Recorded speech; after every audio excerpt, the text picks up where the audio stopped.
Welcome to Anger Management, an unofficial Canadian court-ordered program. From memory, so please excuse. Program objectives. Program delivery.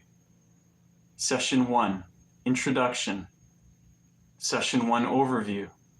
Statement of Understanding. Hopes for the program. Program Overview.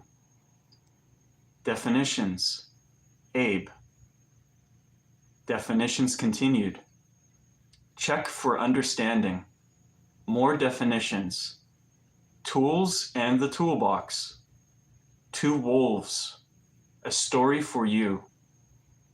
Ground of our thoughts. Session 2 Overview. What I believe about anger, aggression, and violence. Beliefs, attitudes, and habits. Steve's story. Steve's story continued. And violence. The color of my thoughts. RULE, rule tool. Self-management plan. Visualizing the life balance scale. Roundup. Session 3, goal setting. Session 3 overview. Values, change, and goals. Model of change. Change. Making a change. Decisional balance tool. SMART, SMART steps to achieving goals. SMART steps action plan. SMART steps action plan continued. A personal policy against violence. Self-management plan. Roundup. Session 4, decision making. Session 4 overview. SUDS. SUDS. Managing SUDS. Behaviors. Problematic thoughts. Coping thoughts. Thought stopping. Thought interrupting. Last thought before violence. Last chance coping thought. Timeout. Decisions, a visual. Self-management plan.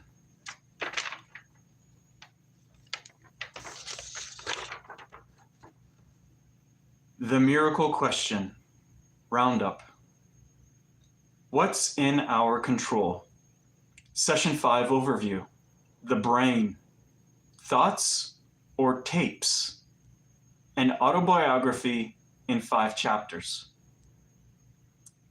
Rule tool. Common problem thinking. Selective attention or blinding. Common problem thinking. Black or white thinking. Common problem thinking. Overgeneralizing. Common problem thinking. Personalizing. Common problem thinking. Using blame. Common problem thinking. Magnifying or minimizing. Common problem thinking. Mustizing and shoulding. Common problem thinking. People damning and labeling. Reframing a visual. One last exercise on direction. Self-management plan. Grounding exercise. Roundup. Session 6.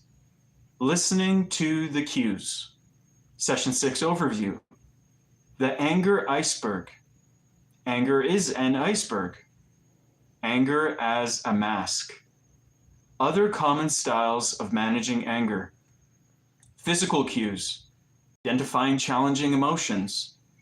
Effective styles of managing emotions. Emotions, a visual. Self-management plan. Left brain, right brain workout. Roundup. Stress management. Session 7. Session 7 overview. Stress. Stressors. Trauma, common questions. The stress response. The stress response continued. Learning. Responding to stress part 1, responding to stress part 2. Scanning for tension, stress management top 10. Managing stress now and in the future. Life balance scale. Self-management plan, roundup. Session 8, communication skills. Session 8, overview. Boundaries cartoon. Boundaries. Emotional boundaries. Nonverbal communication. Verbal communication styles. Assertive communication and active listening. The matching exercise. Comparison of communication styles. Communicating with yourself. Types of self-talk. Tips for handling negative feedback. Nathan's support map.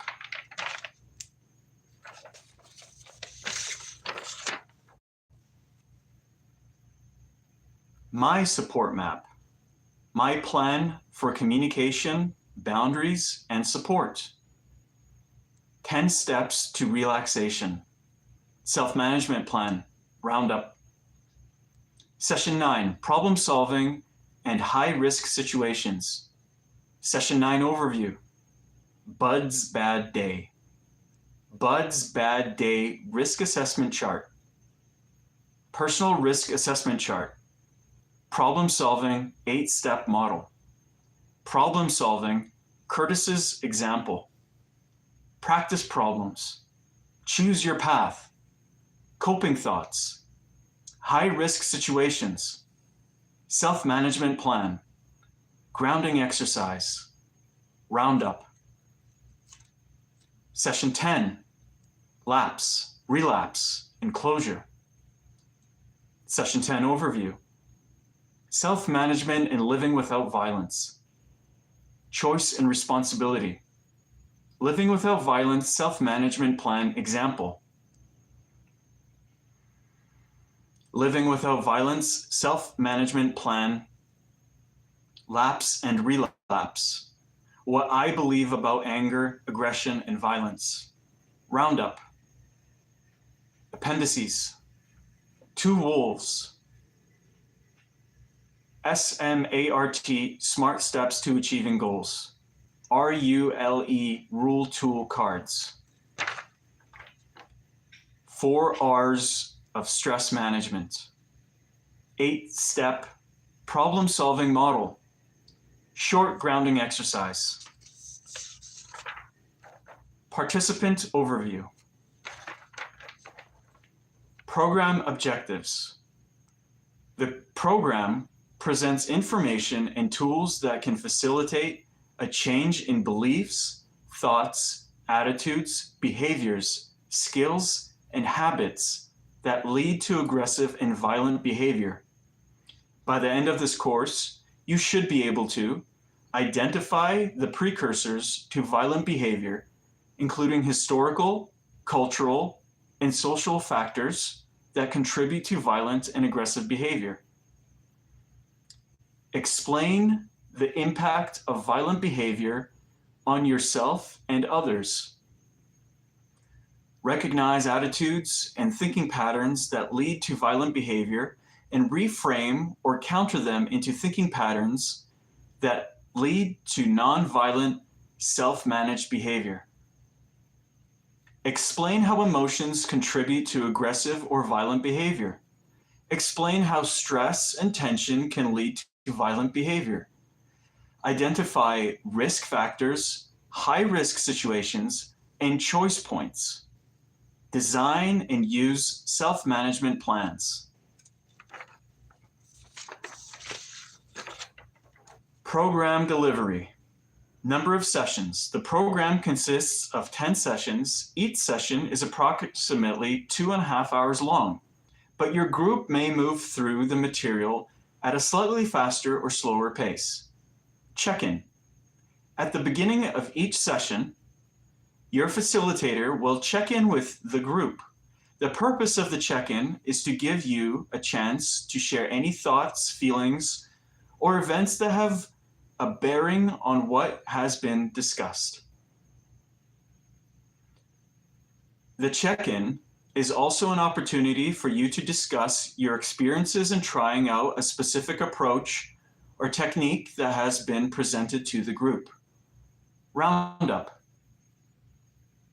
The purpose of the roundup is to briefly review and reinforce key concepts covered in the session and identify outstanding issues that will be addressed in upcoming sessions.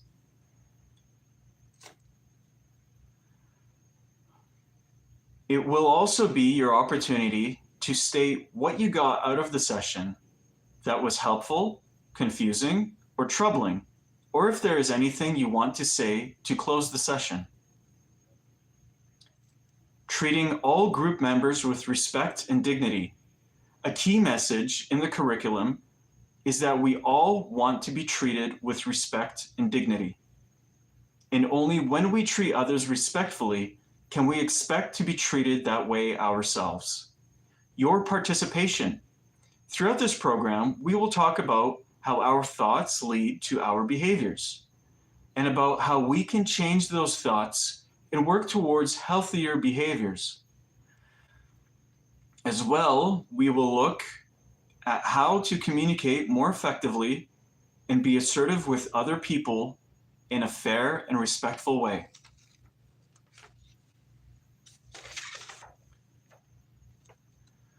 You will also be introduced to the toolbox.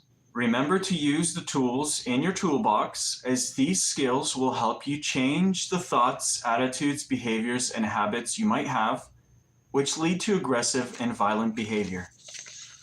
Session 1, Introduction.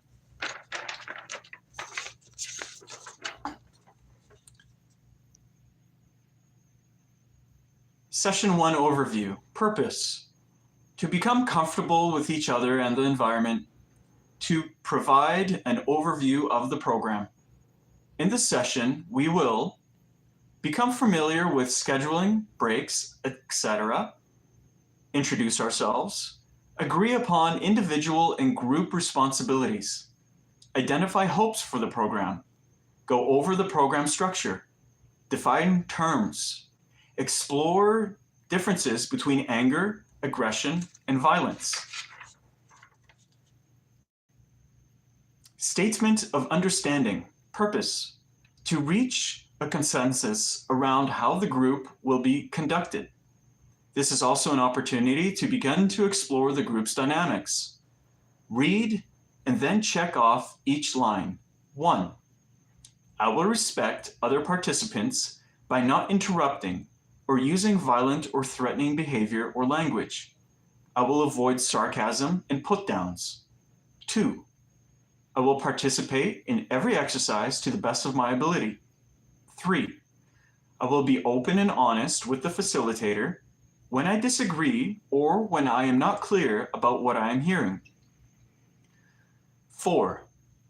I will be at every session and will arrive on time. If I cannot attend due to circumstances beyond my control, I will let the facilitator know as soon as possible. I will stay in the room the entire session, except in the case of an emergency. 5. Confidentiality of the participants will be respected, meaning that what is said in the room stays in the room. Legally, there are limits to confidentiality, which includes the disclosure of criminal activity. The law states that all persons will report knowledge of serious harm that may be done to self or others, child abuse, and criminal behavior or intent. Signature, date. I am willing to contribute to the program in the following ways. 1. Blank. 2. Blank. I am willing to make this a safe place for the group in the following ways. 1. Blank. 2. Blank.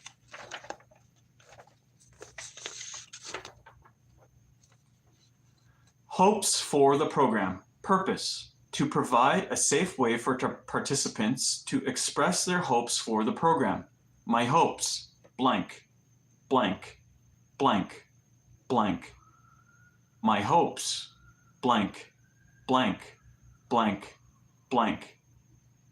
One thing I would like to get out of this program is blank.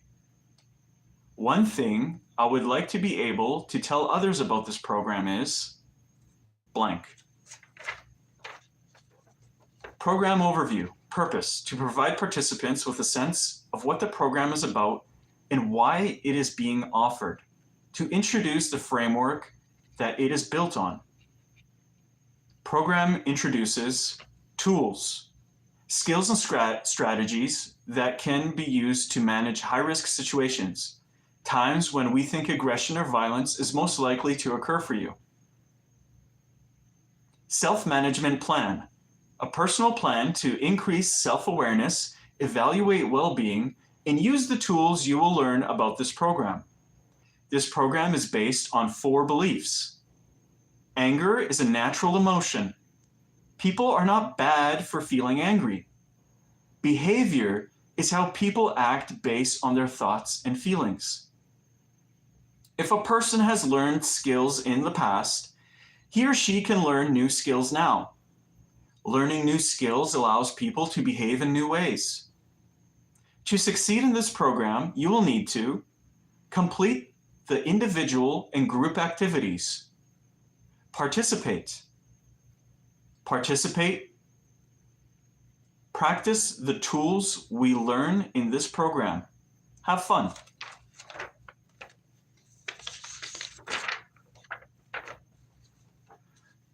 Definitions. Purpose: to introduce and define the terms used throughout the program. Thought. Thought is what we say to ourselves. It's the messages in our minds gives us. Ideas, considerations, reflections, and self-talk are kinds of thoughts. People can have up to 60,000 thoughts a day. The important thing to remember about thought is that it takes us in a certain direction. Thoughts lead to behavior. Attitudes. Simply put, attitudes are a collection of thoughts. We will have an attitude towards something or someone. They are our opinions in specific situations. Attitudes are the way we learn towards. Attitudes are the way we lean towards or away from something in a specific situation. Sensations. Sensations are physical responses we feel in our body. They can include increased heart rate, butterflies in the stomach, and a lump in our throat. Emotions. These happen inside of us. They include grief, embarrassment, frustration, guilt, shame, loneliness, joy, fear, happiness. Anger. Anger is an emotion. It happens inside of us. Like all emotions, it is neither good nor bad. We usually recognize that we are angry because we have a sensation or feeling in our body that tells us we are angry. Anger is a normal and natural response to a threat. These threats may be real or they may be things we are thinking about. Anger becomes a problem only when it is uncontrolled or when it takes over our lives. Internal cues. Internal cues are our thoughts, beliefs, and feelings. They sit inside of us and are within our control. Outside cues. Outside cues are people, places, and things. They are everything outside of our body and are also outside our control. Consequences. Consequences are the outcomes of our choices and our actions. Consequences can be positive or negative depending on how we perceive the results. ABE. Purpose: to introduce the concept that negative thoughts lead to negative behaviors and positive thoughts lead to positive behaviors. Read the following example in a space provided. Write down what you think is the best response. 1. Abe is running late for work. He woke up late. and then had some trouble finding his keys. He worries he is going to get into trouble with his boss and feels his neck muscles tightening up. While backing out of the driveway, he accidentally drives into his neighbor's garbage can. Abe is frustrated that he left it outside overnight once again. Situation, blank. Thought, blank. Sensation, blank. Emotion, blank. Behavior, blank. Now that Abe is on his way, he glances down and realizes he is low on gas.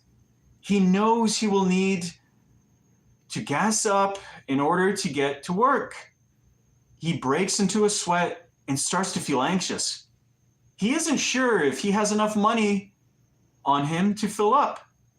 Situation, blank. Thought, blank. Sensations, blank. Emotion, blank. Behavior, blank. Abe finally gets to work. His boss reacts negatively and yells at Abe for being late. Abe's first thought is, what a jerk! Why is he always on me? What negative behaviors might have resulted? Possible behavior, blank. Abe's first thought is, next time I will need to get up earlier and make sure I have enough gas to get where I am going. What positive behaviors might have resulted? Possible behavior, blank.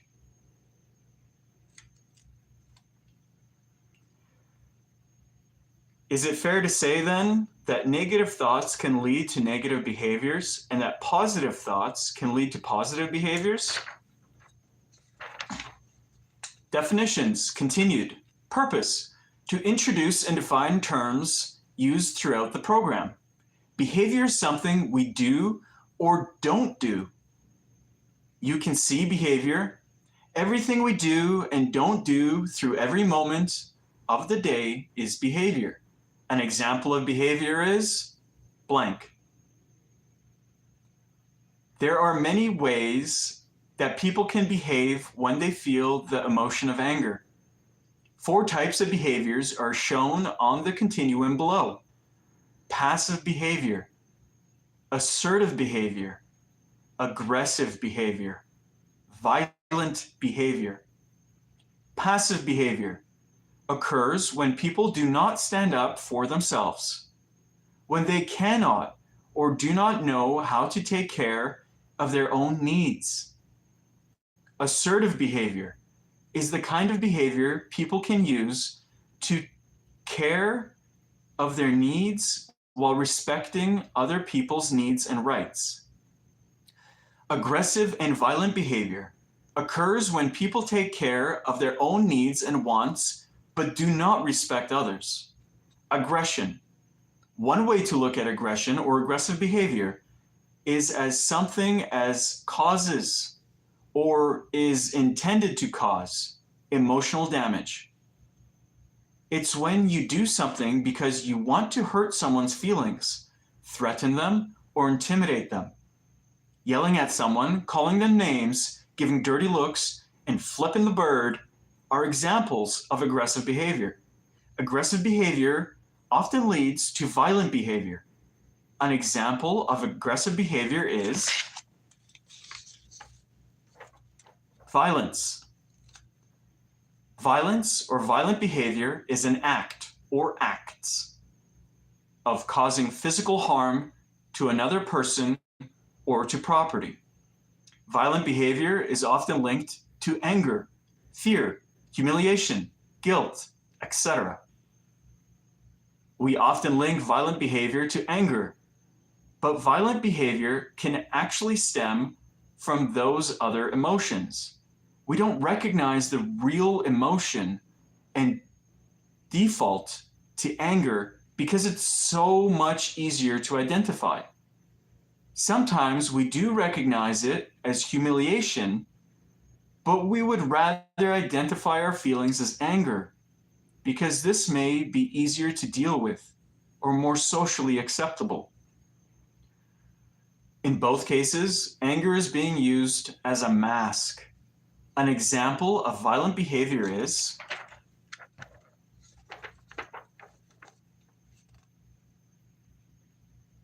check for understanding. Purpose: to check for understanding and reinforce learning. Read each statement and then check the circle, the response that is the closest fit. 1. Swearing at the person in front of you who just bought the last hot dog at the baseball game. Anger, aggression, violence. 2. Wanting to walk out of the room while your boss is telling you that the shift pattern will be changing. Anger, aggression, violence. 3. Punching the wall during an argument with your wife. Anger, aggression, violence. 4. Swearing at a bad-mouthing person in the car in front of you who is driving more slowly than the posted speed limit. Anger, aggression, violence. Pushing the person who just cut in front of you in line for hockey tickets. Anger, aggression, violence. More definitions. Purpose: to introduce the definition, the terms used throughout the program. Instrumental aggression or violence. Instrumental aggression or violence occurs when someone acts aggressively or violently, but is not angry. This is often a learned behavior that people engage in to get their way. It is an instrument they use to get what they want. For some people, it is a behavior that has become a habit. For others, it is part of their job. An example of instrumental aggression or violence is playing sports like football, engaging in aggressive business practices, bullying someone, etc. SUDS, SUDS. SUD stands for seemingly unimportant decision. These are decisions people make that they think will lead to a good result, but instead lead to high-risk situations. Sometimes people make these kinds of decisions because they know at some level that it will allow them to behave in a certain way. Sometimes when people are really angry about something but can't address it directly, they will put themselves in a situation that allows them to express how they feel. An example of an SUD is having an argument with your boss and then going to a place where you know you can let that stress out and then getting into a fight. High-risk situations. A high-risk situation is any situation or event that can lead to aggression or violent behavior. A high-risk situation for one person may not be so for another.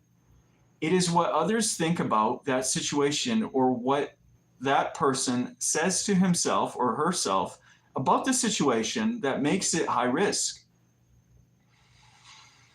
For example, someone with an addiction history drinking to excess may be considered a high-risk situation. However, for someone who does not abuse alcohol, drinking to excess might not be a high-risk situation. What makes it high risk is what we tell ourselves about the location and situation. The situation itself is called an outside cue, which can include people, places, or things. A high-risk situation for me is blank.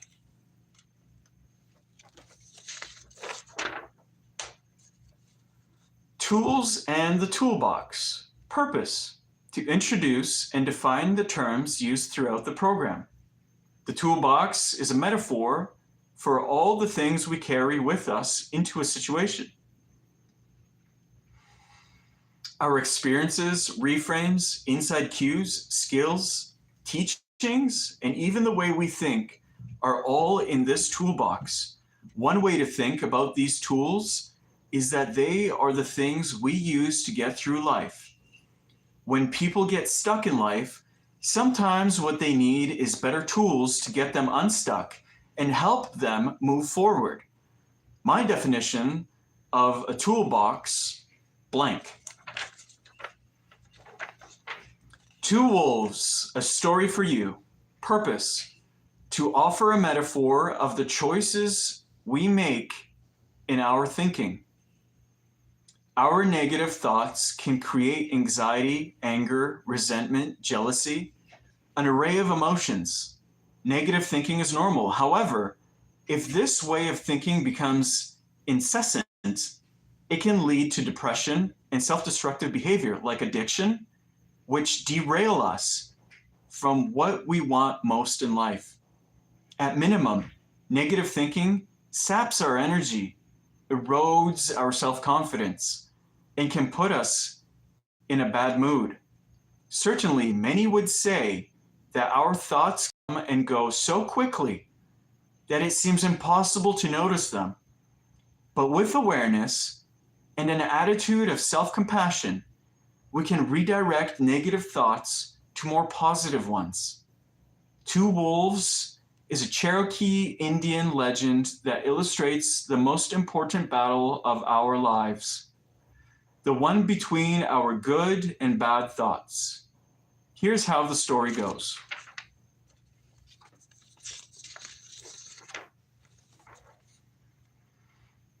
An old Cherokee is teaching his grandson about life. Quote, "A fight is going on inside of me," end quote. He says to the boy, quote, "It is a terrible fight, and it is between two wolves. One is fear. He is anger, envy, sorrow, regret, greed, arrogance, self-pity, guilt, resentment, inferiority, lies, false pride, superiority, and ego," end quote. He continued, quote, "The other is good. He is joy, peace, love, hope, serenity, humility, kindness, benevolence, empathy, generosity, truth, compassion, and faith. The same fight is going on inside you and inside every other person too," end quote. The grandson thought about it for a minute. Then he asked his grandfather, quote, "Which wolf will win?" end quote. The old Cherokee simply replied, quote, "The one you feed," end quote. Our thoughts can be our worst enemy. That is, if we let them. Think about how you may be feeding your negative thoughts by allowing them to rule your mind. The next time you have a negative thought, catch it and ask yourself, what is this thought doing for me? You will find that the answer is that all it is doing is disempowering you. You can immediately feel more empowered by focusing on something good in your life and by cultivating the practice of gratitude. We can create greater peace, confidence, and more positive outlook by learning how to manage our thoughts. After all, this battle can be won because we have the power of choice. Which wolf are you feeding? Remember, you always have a choice.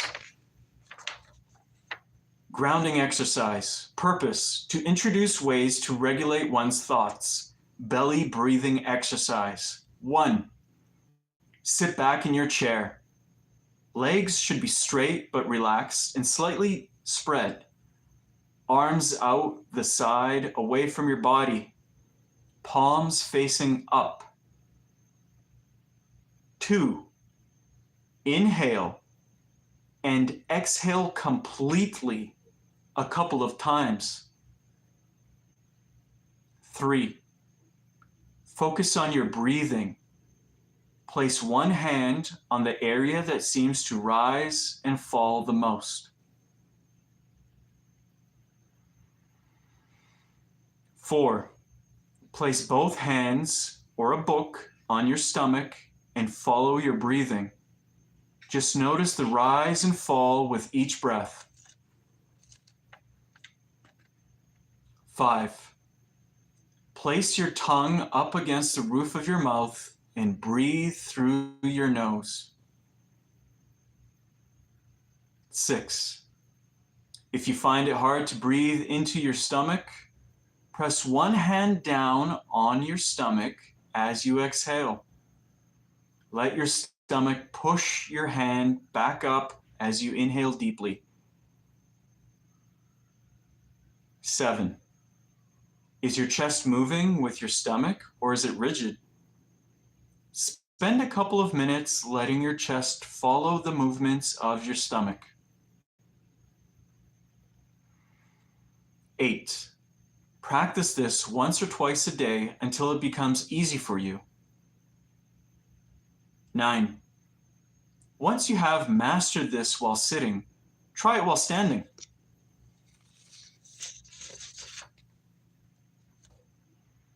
Round up. Purpose: to summarize and close the session.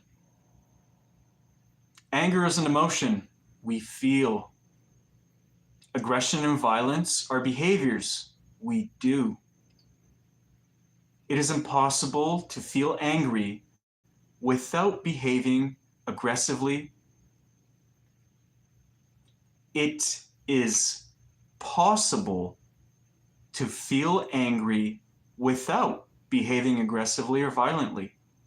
It is possible to behave aggressively or violently without feeling angry. A high-risk situation is any situation that can lead to aggressive or violent behavior. The toolbox is a list of skills, abilities, thoughts, and attitudes that we can carry with us into every situation.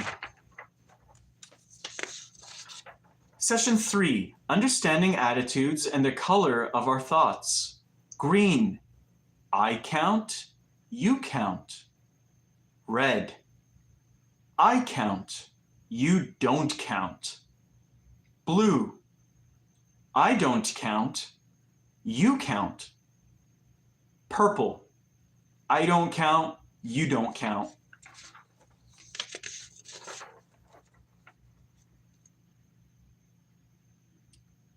Session 2, overview. Purpose: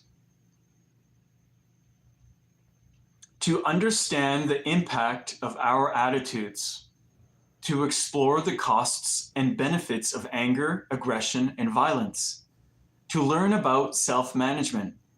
In this session, we will define attitudes, explore the link between our thoughts, attitudes, and behaviors, look at the costs and benefits of anger, aggression, and violence. Explore ways we can challenge and reframe our thoughts and attitudes. What we believe about anger, aggression, and violence. Purpose: to continue the process of identifying beliefs that lead to anger, aggression, and violence. You will be asked to complete the pre-program questionnaire. Your facilitator will hand it out.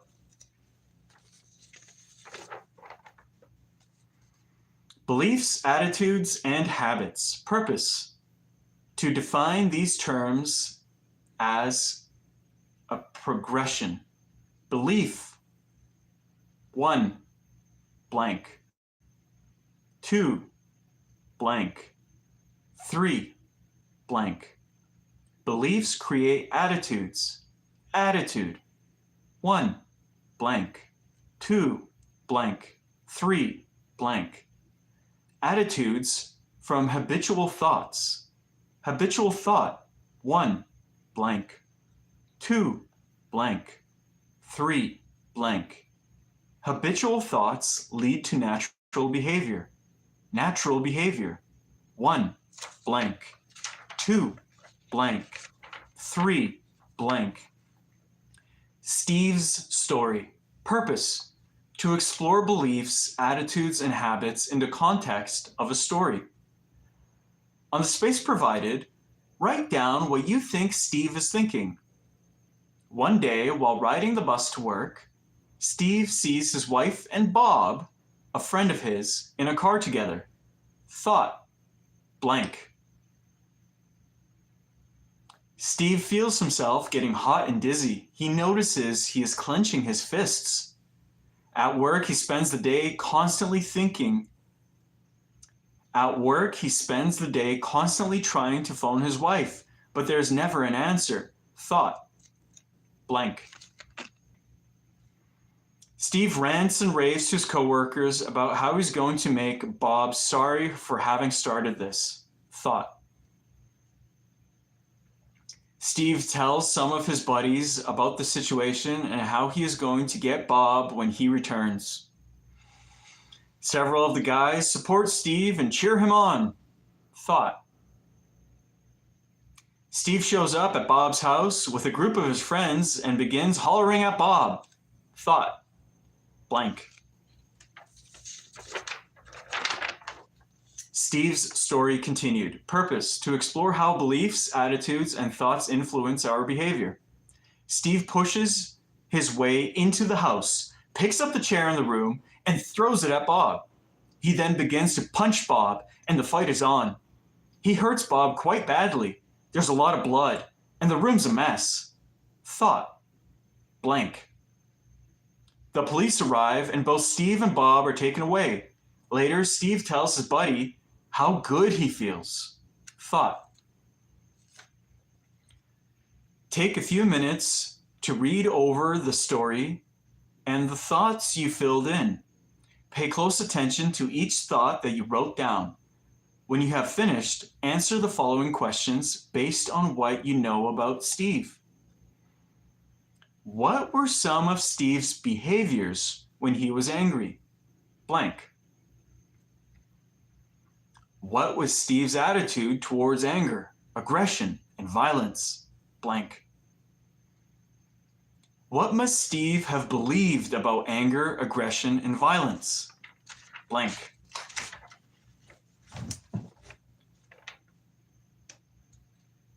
My beliefs, attitudes, thoughts, and habits. Purpose: to look at personal beliefs, attitudes, thoughts, and habits that relate to aggressive or violent behavior and introduce the idea that if belief changes, other things can then change. A. Think of a high-risk situation where your thoughts lead to feelings of anger and you behaved aggressively. Blank. B. What were your thoughts during the situation? Blank. C.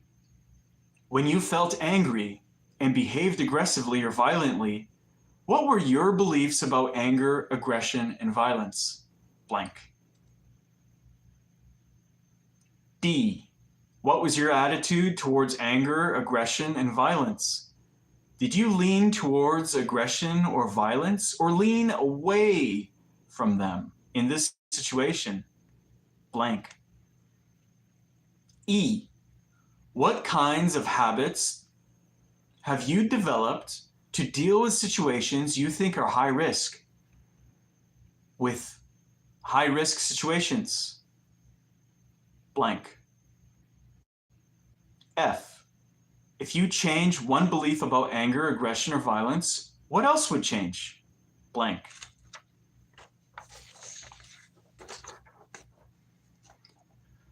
Costs of anger, aggression, and violence. Purpose: to examine more costs of anger, aggression, and violence. Internal: physical health, fatigue, stomach upset, nervousness, skin problems, muscle tension, ulcers, heart problems, arthritis, migraines, sexual problems, indigestion, weight gain, psychological, anxiety, withdrawal, loss of sense of self, depression, isolation, no sense of belonging, fear, guilt, lack of grounding, external, relationship, absent, maybe in prison, blow-ups, silent treatment, revenge, avoidance, affairs, irritability, resentment, violence, dead emotions, no sexual interest, breakup, community, war, antisocial behavior, high prison population, financial costs, high rate of crime, fear of violence, creates victims. The color of my thoughts. Purpose. To introduce the use of colors to talk about attitudes and behaviors. Green. I count, you count. My behaviors. Active listening. Working together. Respectful communication. Compromising in a way that values both of us. Acceptance of myself and others. Don't commit crimes or use substances. Take care of my needs and respect your right to take care of your needs. Give and take in a relationship.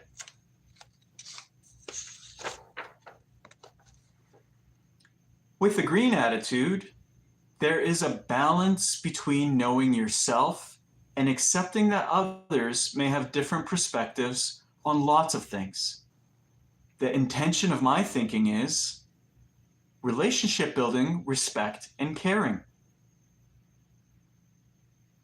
To take myself as well as you into consideration at the same time. To show an awareness of my actions and how they impact me and you. Teamwork and fairness. My thoughts and actions match up. Green is all about achieving a good balance between my needs, yours, and others' needs. Green thinking is not about being perfect or never getting angry. It's about expressing your needs in a helpful way. Green is the only color that is willing to compromise with others. Red. I count. You don't count. My behaviors. I do whatever I have to do to get what I want. Aggression. Physical violence. Manipulation. Self-centered. I put you and everyone else down. I demand that things be done my way. I do not listen to others. I quarrel with you over nothing, and I have to be right all the time. My opinion is right, so just do as I say. I will compromise as long as I get what I want. The intention of my thinking is, I will act differently in different situations to get what I want. I care only about my own needs.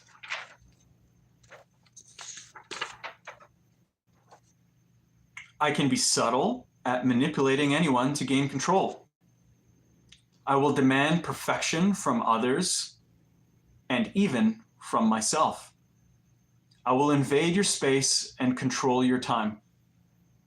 Red is all about putting you down, demanding that things be done my way, not listening, arguing over nothing, and needing to be right all the time. I will pretend to be your friend as long as I get my way.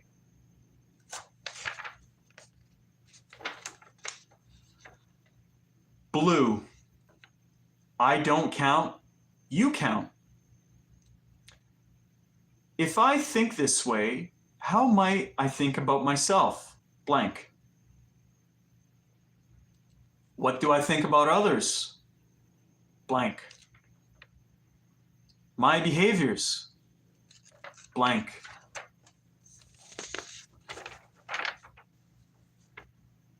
With the blue attitude, there is a lack of balance between taking care of my own needs and the needs of others.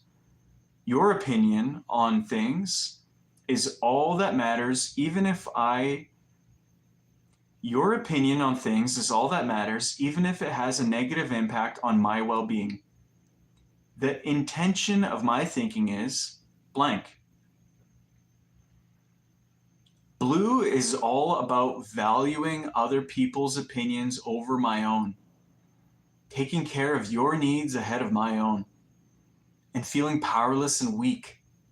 I often get angry at myself for giving in to you all the time, and others see me as weak because I never stand up for myself. Some people may refer to this person as a martyr. I feel better about myself if I help other people. Purple. I don't count, you don't count. If I think this way, how might I think about myself? Blank. What do I think about others? Blank. My behaviors? Blank. With purple attitude, nothing is ever good enough, and nothing is worth the effort. I just assume everyone else is stupid, and I blame others for everything that goes wrong. I will not cooperate with you because I do not respect or value your opinion. The intention of thinking is blank. This is an unhappy person who appears angry most of the time, and stay that way. Purple is all about blaming others for my lot in life, putting my own needs, and I would still find something to complain about. These four colors, green, red, blue, and purple, offer us a way to look at our attitudes towards ourselves and the people in our world. Keep in mind that we may have different attitudes towards different people in our lives. We may demonstrate a blue attitude with our children, but think and behave very differently with our parent, co-workers, or professional people in our lives. Please review the information on the four colors and determine the color of your own attitudes towards yourself and other people in your life. Rule tool. Purpose. To introduce a tool that can help challenge thinking. Another way to find out if a thought is a problematic one is to apply the rule tool. Ask yourself, is this thought R realistic? Is this thought based on facts in the real world? U useful? Is this way of thinking helpful? Where is it taking me? L logical? Is this thought reasonable? Does it make sense? E evidence-based? Can I prove this with factual information? Long term. Does it take you in a direction that you want to go? Self-management plan. Purpose. To develop and practice self-management. Tools I can add to my toolbox. Blank, blank, blank, blank, blank. My goals. What I am committing to do this week, blank. Why is it important to me, blank.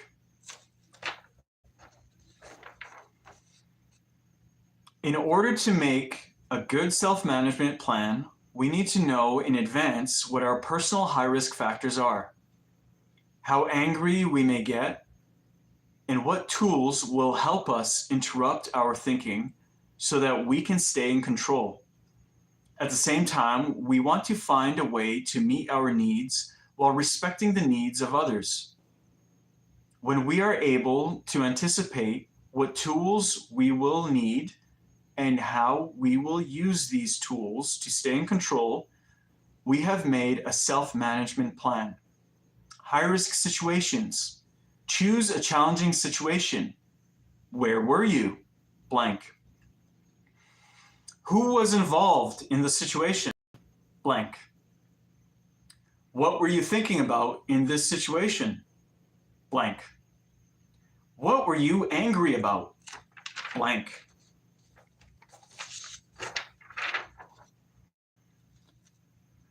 On a scale of 1 to 10, how angry were you? Circle your response. 1, 2, 3, 4, 5, 6, 7, 8, 9, 10. What else could you have told yourself about anger, aggression, or violence in this situation that supported a shift in your belief? Blank. There is more than one way to deal with situations like this. Blank. I can control my behaviors, blank, other. What are the costs of this belief, blank? What are the benefits of this belief, blank? Visualizing the life balance scale, purpose, to provide an opportunity for participants to learn and practice relaxation and anger management techniques. Spiritual, blank. Mental, blank. Emotional, blank. Physical, blank. Balance. A life balanced scale is another way for us to increase self-awareness in what we want out of life. If any of the areas in our scale is out of place or lacking balance, our structure, our self, will lose strength and could fall. Where are you now? Do you feel balanced? Blank. When you begin thinking about finding balance, start visualizing the ways you can continue to fill up each area. Some examples might be good sleep, eating well, meditation, activity, being on the land, spending time with family, etc. Take some time now to fill up each of the 4 areas: spiritual, mental, emotional, and physical.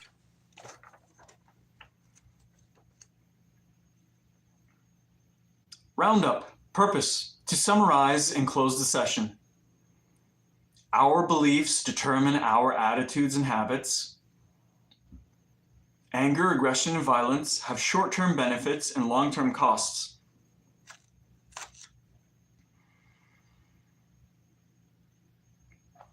You have the power to choose what color you want your attitudes and thinking to be. Beliefs and attitudes can be challenged and reframed so they lead to other constructive behaviors. The rule tool can help us break down a situation and organize our thoughts. A self-management plan is a way of creating and practicing new skills.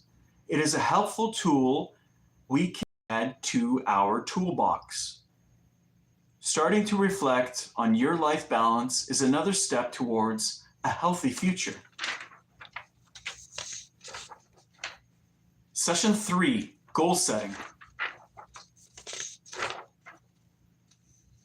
Session 3, overview.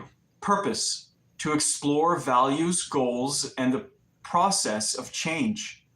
In this session, we will define values, discuss change, set goals, establish a personal policy against violence.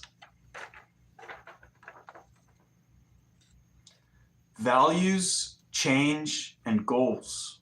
Purpose, to identify values. Things I love to do. Blank, blank, blank, blank, blank. How I feel. Circle the values that stand out for you. Feeling free, feeling powerful, feeling independent, feeling challenged, feeling secure, feeling respected, feeling worthy, other, blank, feeling safe, feeling connected, feeling self-controlled, feeling self-acceptance, feeling creative, feeling accepted, feeling loved, other, blank, feeling healthy, feeling at peace, feeling excited, feeling self-respected, feeling spiritual, feeling strong, feeling believed in, other, blank. Model of change. Purpose, to explore the change process. Most people need to have certain things in place in order to change anything about themselves. They need to want to make the change. They need to know how to make the change. They need to believe that the change is possible. They need to have the opportunity to make the change. They absolutely need to be willing to do what it takes to make the change. Before all this, however, people need to believe that the change will benefit them. What is the advantage or benefit in changing internally? Changing beliefs, thoughts, attitudes, blank. What is the advantage or benefit of changing behaviors, blank.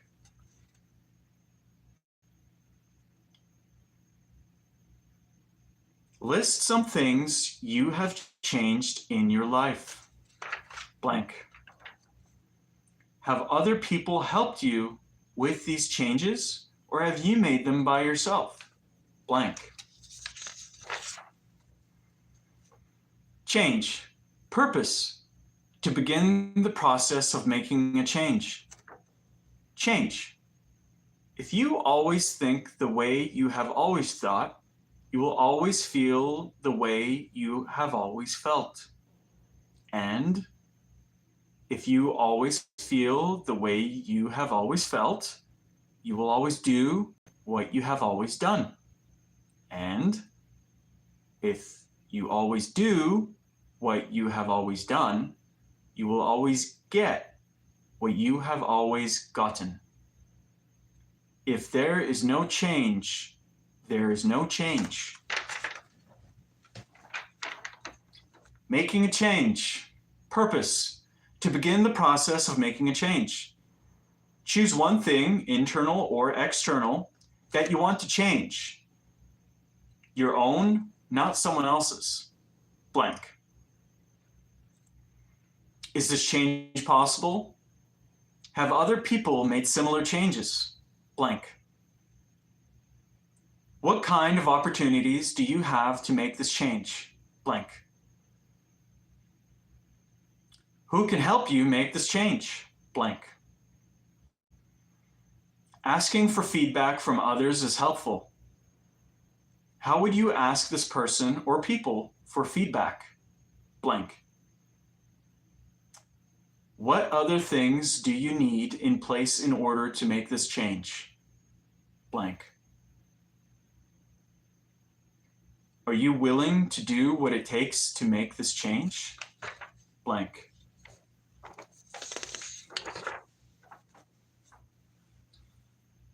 Decisional balance tool.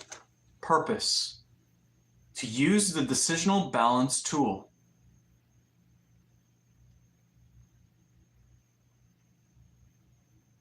A grid with 4 squares at the top, benefits, pros.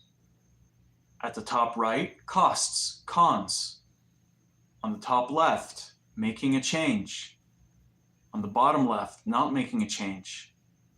Center, the change I'm considering is blank.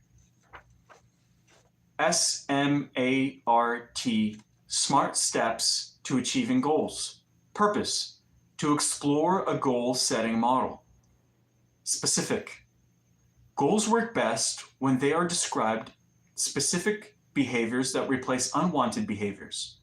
Does your goal describe a specific thing, behavior, that you want to do regularly?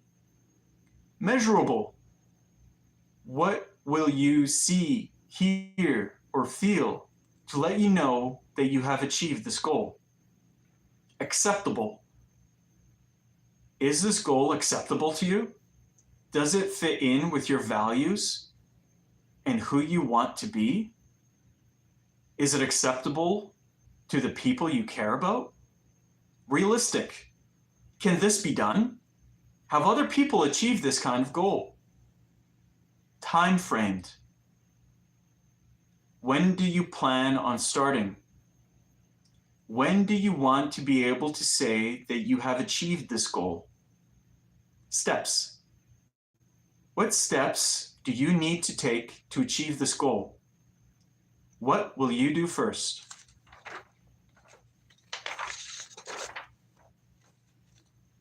SMART, Smart Steps Action Plan. Purpose, to plan to make a change. 1. One behavior I would like to change, blank. 2. One specific behavior I can replace this with, blank. 3. I will know that I have reached this goal when, measure.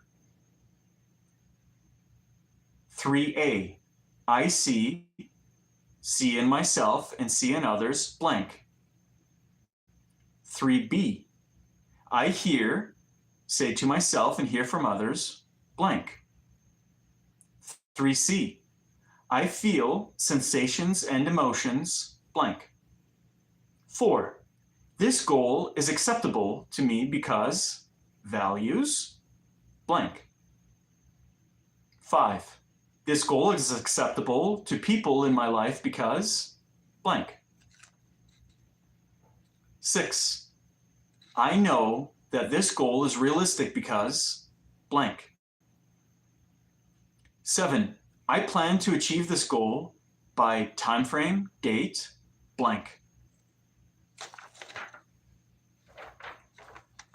SMART steps, action plan continued. Purpose, to add time frames to the plan. 1. One step I can take today to bring me closer to achieving this goal is blank. 2. One step I can take this week, blank.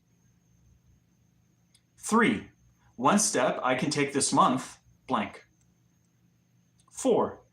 When I am in a high risk situation or high stress, I will remember my goals by blank. Life begins at the end of your comfort zone.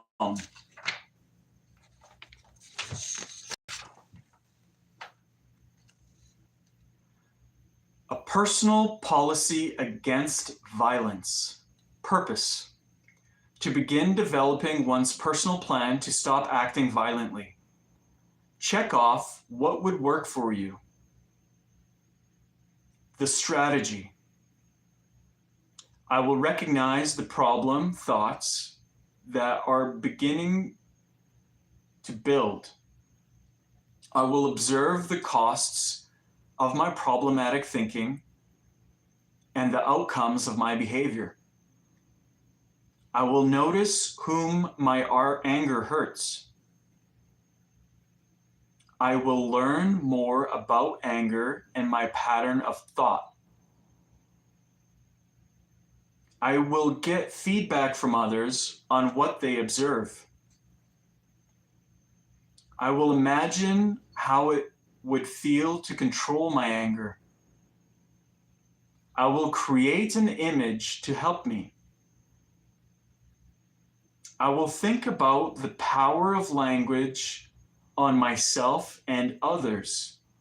I will avoid words like never or always when talking about myself or others. Statements like, "This never works," or "You are always forgetting things," makes me feel like my anger is justified and there's no way to solve the problem. Such statements can also humiliate or push others away who might otherwise be willing to work with me on a solution. I will focus my goals and think about what I want to accomplish. I will use logic even when I might be justified. Anger can quickly become irrational. I will remind myself that the world is not out to get me and I am experiencing one of life's rife patches. I will trust that there is a healthy way to meet my goals. Write out your personal policy against violence on the space provided below. My personal policy is, I will blank. Self-management plan. Purpose: to continue building skills for self-regulation. Tools I can add to my toolbox. Blank, blank, blank, blank. My goals: what I am committing to do this week. Blank. Why this is important to me. Blank. In order to make a good self-management plan, we need to know in advance what our personal high-risk factors are, how angry we may get, and what tools will help us interpret our thinking so that we can stay in control. At the same time, we want to find a way to meet our needs while respecting the needs of others. When we are able to anticipate what tools we want, when we are able to anticipate what tools we will need and how we will use these tools to stay in control, we have made a self-management plan. High-risk situations. Choose a challenging situation. Where were you? Blank.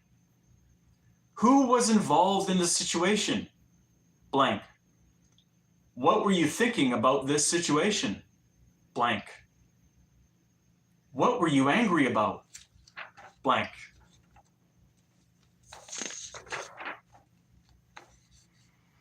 On a scale of 1 to 10, how angry were you? Circle your response. 1, 2, 3, 4, 5, 6, 7, 8, 9, 10. What else could you have told yourself about anger, aggression, or violence in this situation that supported a shift in your belief? Blank. There is more than one way to deal with situations like this. Blank. I can control my behaviors. Blank. Others. What are the costs of this belief? Blank. What are the benefits of this belief? Blank. Self-management behavior. What can you do? Laugh it off, walk away, talk to others respectfully, control myself, ask for more information, other. Roundup. Purpose: to summarize and close the session. Listing values is the first step in creating change. In order to change anything, it is impossible to want to make the change. In order to change anything, it is important to want to make the change. Know how to make the change. Believe the change is possible. Have the opportunity to make the change and be willing to do whatever it takes. People need to see the benefit of change before attempting change. SMART, SMART steps, is a way of taking control of the process of change by setting achievable goals. We have many thoughts throughout the day, and sometimes we don't recognize all of them. Slowing down our thinking helps us understand why we do the things we do and gets us closer to the things we want.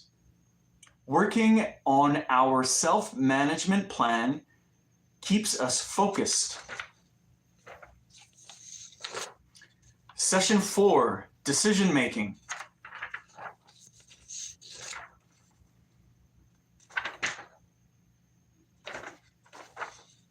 Session 4, overview, purpose, to identify seemingly unimportant decisions, SUDs, to identify and manage problematic thoughts and behaviors, to continue building our understanding of what is in our control. In the session, we will identify SUDs, identify problematic behaviors, our own and other people's, create coping thoughts, create tools to recognize and manage SUDs, and add to our toolbox. Continue developing a plan to manage challenging situations.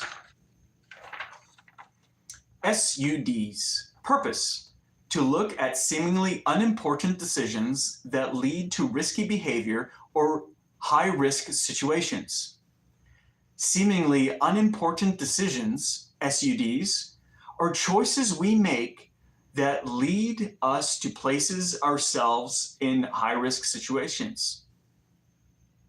High-risk situations are situations in which there is a possibility of harm to ourselves or others. When we think about these situations, we may feel stress, anger, or aggression.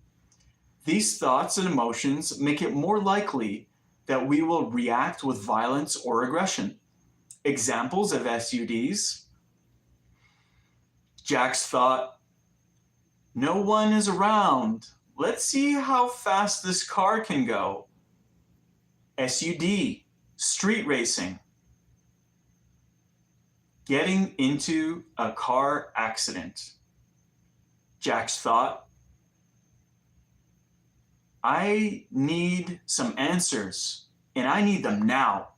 SUD, having a serious discussion with his partner after a bad day at work, or even when the partner is under stress.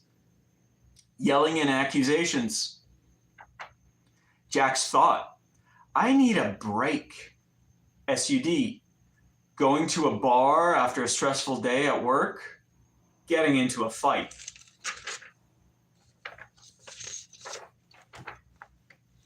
Managing SUDs, purpose, to explore ways to avoid making SUDs. Self-awareness, being aware of what's going on and how you think and feel about it is the key to avoiding SUDs. Self-awareness also leads to self-management. Questions to ask yourself. Ask yourself the following questions regularly throughout the day. What am I thinking? What am I feeling? What am I doing? What do I want to do? In what direction are my actions taking me? Where do I want to go in life? Behaviors, purpose, to identify problematic behaviors. Read each statement and place a circle in a column A if the behavior is something other people do that you find challenging. Place a check mark in column B if the behavior is something you do that others find challenging. Verbal behaviors. 1. Giving advice. What you should have done was quit. Blank. 2. Global labeling. All you women are alike. Blank. 3, criticism. That's not a good parking job. You almost hit that car. Blank. 4, blaming. If it weren't for you, we'd have made it. Blank. 5, abrupt limit setting. That's it. I've had it. Forget it. Stop this instant. Blank. 6, threatening. If you don't shut up right now, blank. 7, complaining. My life is empty. All I do is work. Blank. 8, stonewalling. There's nothing to talk about. Blank. 9, mind reading or assuming. You're just trying to drive me crazy. Blank. 10, innocent observations. The dishes haven't been done in 2 days. Blank. 11, teasing. Those slacks must have shrunk, huh? Blank. 12, humiliating statements. Now I am embarrassed to be seen with you. Blank. 13, dismissive comments.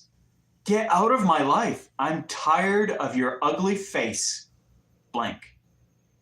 14, put downs. A baboon could cook better than this. Blank. 15, swearing. You son of a... Blank.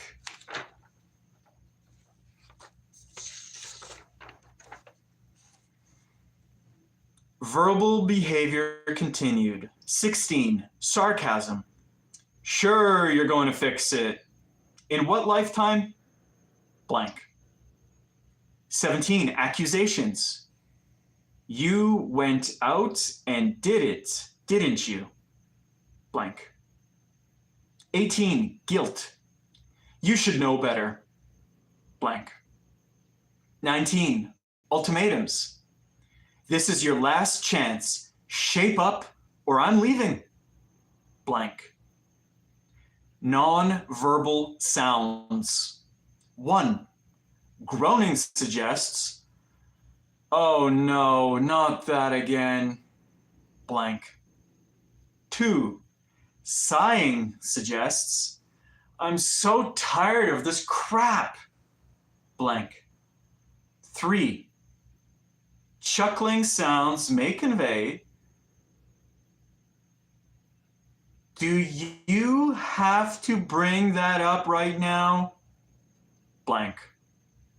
4, tisk tisk suggests, you've done it again. Blank. Voice quality, tone, and volume. 1, whining, poor me. Blank. 2, flatness, unemotional, detached from meaning of the words. Blank. 3, cold, frosty tone. I'm here, but you'll never be able to reach me. Blank. 4, loud, harsh quality, attempting to intimidate. Blank. 4, mocking, contemptuous, trying to get her goat. Blank. 6, mumbling under your breath, making her guess what you said. Blank. 7, snickering, demeaning put down. Blank. 8, snarling, back off. Blank. Gestures with hands and arms. 1, pointing a finger, accusation. Blank. 2, shaking a fist, intimidation. Blank. 3, giving the finger, obscenity. Blank. 4, folded arms, you can't get to me. Blank. 5, waving away, dismissal. Blank. 6, chopping motion, cutting off. Blank. Facial expressions. 1, looking away, looking at the floor. Abandonment, blank. 2, rolling eyes, not that again, blank. 3, narrowing the eyes, threatening, blank. 4, eyes wide, incredulity, disbelief, blank. 5, grimacing, I don't like that, blank. Body movements. 1, shaking head, no, blank. 2, shrugging shoulders, I give up, blank. 3, tapping a foot or a finger, annoyance, blank. 4, moving or leaning forward, intimidation, blank. 5, moving or turning away, abandonment, blank. 6, hands on hips, exasperation, blank. 7, quick movements or pacing, increased agitation, blank. 8, kicking or throwing objects, anger getting out of control, blank. 9, pushing or grabbing, angry physical contact, blank.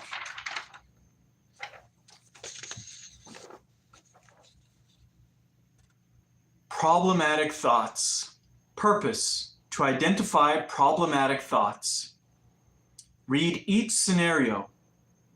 If you were the person in the example, what would you be thinking? Write down your response. Scenario 1.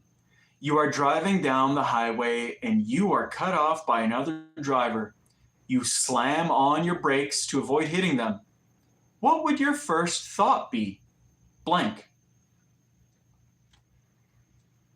Scenario 2. You are in a fairly new relationship and have just moved in together. Your girlfriend's ex, Pete, calls and asks to speak to her. She goes into the bedroom and talks to him for 20 minutes. What would your first thought be? Blank. Scenario 3. The guy standing next to you in a lineup bumps into you. He looks at you and says, "Hey buddy, watch out." What would your first thought be? Blank. Scenario 4. Your ex-spouse or partner promises to drop your children off for a visit, but does not show up. What would your first thought be? Blank. Scenario 5. You are financially desperate and have applied for income assistance. Your financial assistance worker sets up a meeting for you in 2 weeks. When the day comes, you are told that you do not qualify for income assistance. What would your first thought be? Blank. Scenario 6. Your next door neighbor leaves a note on your door stating that if you are noisy at night again, she's calling the police. What would your first thought be? Blank. My most common problematic thoughts are 1, blank. 2, blank. Coping thoughts. Purpose: to develop a list of coping thoughts. Draw a circle around the number of the coping thoughts that would help you stay calm when you feel yourself becoming angry. 1, just stay cool. I can stay calm. I'm going to take deep breaths and relax my muscles. 2, it's not worth it. Who will know or care in a month? If I want peace, then I have to let some things go. I will calmly state what it is that I object to and then let it rest. 3, just relax. I don't have to blow it like her. If I stay calm, we can make this better. Think, what do I need to do? 4, this isn't a my way or no way situation. I can compromise. Ask quietly what she wants. Listen, and then say what I think. 5, My conclusion is really an assumption. I need to check it out. I'll ask her a few more questions for more information. 6. This is not a disaster, just a problem to be solved. I'll state the problem clearly. 7. It's okay to feel angry. I won't let it control me. I know how to calm down. I know which wolf to feed. 8. Just stay calm with the problem. I can figure out what the problem is and then say it clearly. 9. I am really angry. I can't think straight. I need to take a time out now.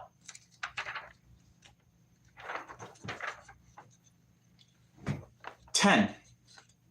The bottom line is that I control myself. I can always leave. Do I need a timeout right now? Yes, I'm taking one. 11. This is going to upset me, but I know how to deal with it. 12. My muscles are starting to feel tight.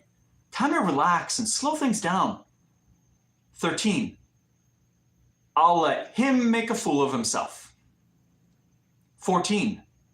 My anger is a signal of what I need to do. Time to get back to the land and reconnect. 15. He'd probably like me to get really angry. Well, I'm going to disappoint him. 16. I can't expect people to act the way I want them to. 17. No one is right, no one is wrong. We just have different needs. 18. I want to make my elders, my family, my children, and my friends proud. 19. Just as long as I keep my cool, I'm in control. 20. If I start to get mad, I'll just be banging my head against the wall, so I might as well relax. 21. I want to be a positive role model for my community and my culture. 22. Will this matter in 10 minutes, 10 months, 10 years? 23. I want to keep the police, the courts, and the government out of my life. 24. Anger is a signal that it's time to cope.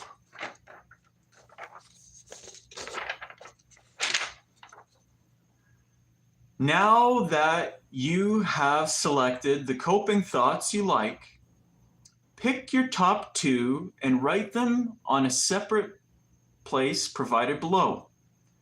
You can also create one of your own if you'd like. My coping thoughts are 1. Blank. 2. Blank. Quote, the past should be the past.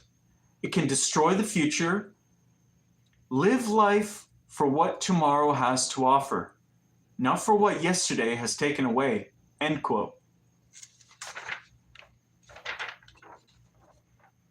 Thought stopping. Purpose. To develop more tools for coping with triggers. Thought stopping is used when your thoughts are rushing and you feel the pressure of being out of control. Be aware of your thinking. Imagine a picture of a stop sign, dead end sign, or a skull and crossbones. Whatever signs flash clearly in your head. Take a time out. Do not think about the topic for a while. Stop. Thought stopping ideas.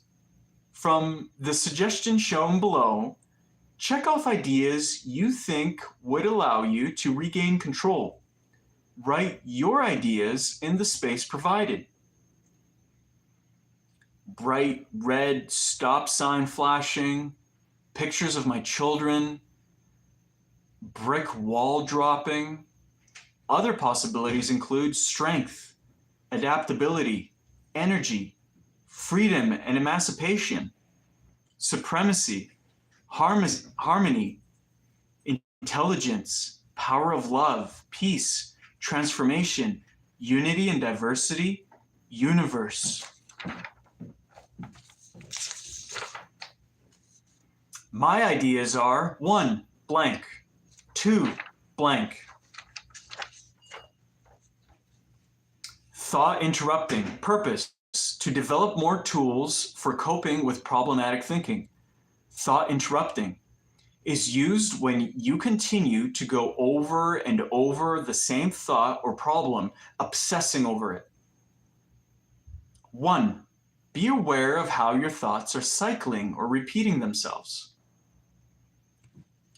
2, start by asking yourself the following questions. Where am I? What's the weather like? What's my hand or foot doing? Who is in this room? Answer the questions, then get up and find something else to do. Take a time out.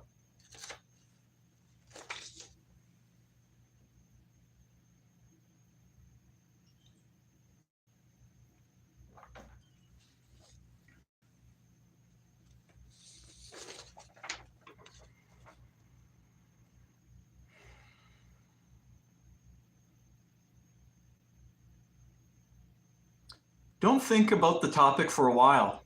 Do something else. Thought interrupting ideas.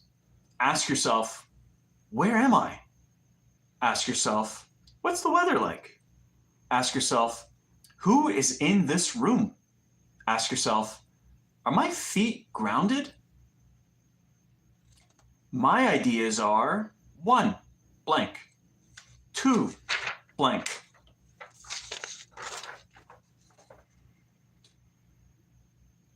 Last thought before violence. Purpose, to identify the last thought before violence and the last chance coping thought. The last thought before violence is the moment when you make the final decision to become violent. It can be something like, no one says that to me, or that's it, I've had it. Think of a time when you became aggressive or violent. What was your last thought before you lost control? My last thought before violence was blank. Last chance coping thought. Purpose, to identify the last thought before violence and last chance coping thought. If you get to this point, it is important to have an equally strong response. What is one thing that you could say to yourself in a situation like this? My last chance coping thought could be blank.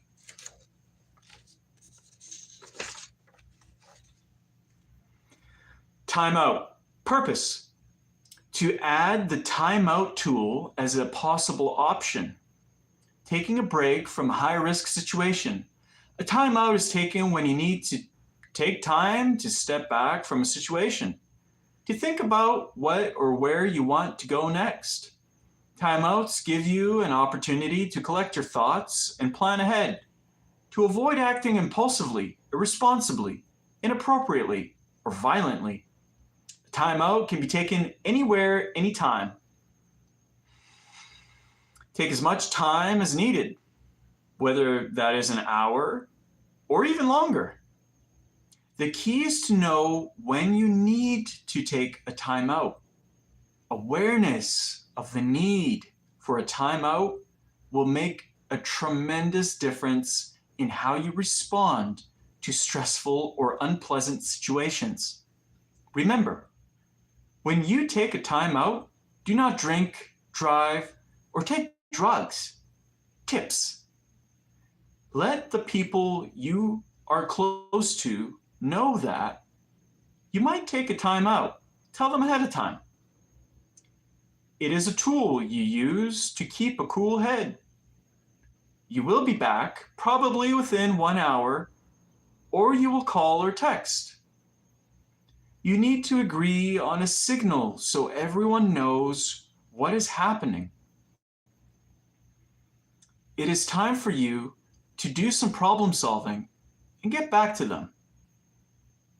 You may believe that backing away will label you weak, making you feel like you are giving in.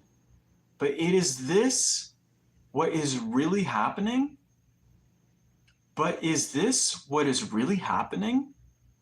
Do you think it is weak to take a timeout? Often, it is the strongest thing you can do. Anybody can stay angry and act out their anger. It takes a much stronger person to back away and think about what is happening. While on a timeout, practice grounding exercises.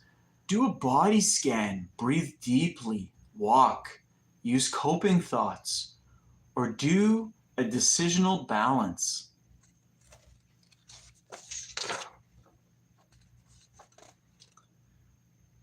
Decisions of visual purpose. To provide a visual illustration of the potential outcomes of using coping thoughts. People, places, things, events outside cues lead to problematic thoughts, emotions, sensations inside cues. The decisions. A, we practice thought stopping and coping thoughts. We manage the emotions. Leads to coping behaviors. Or, from decisions, thoughts continue and we don't practice our skills. That leads to problematic behavior. Self-management plan. Purpose. To build one's self-management plan to include tools to manage problematic thoughts and behaviors. Tools I can add to my toolbox, blank, blank, blank, blank. My goals. What I am committing to do this week, blank. Why this is important to me, blank.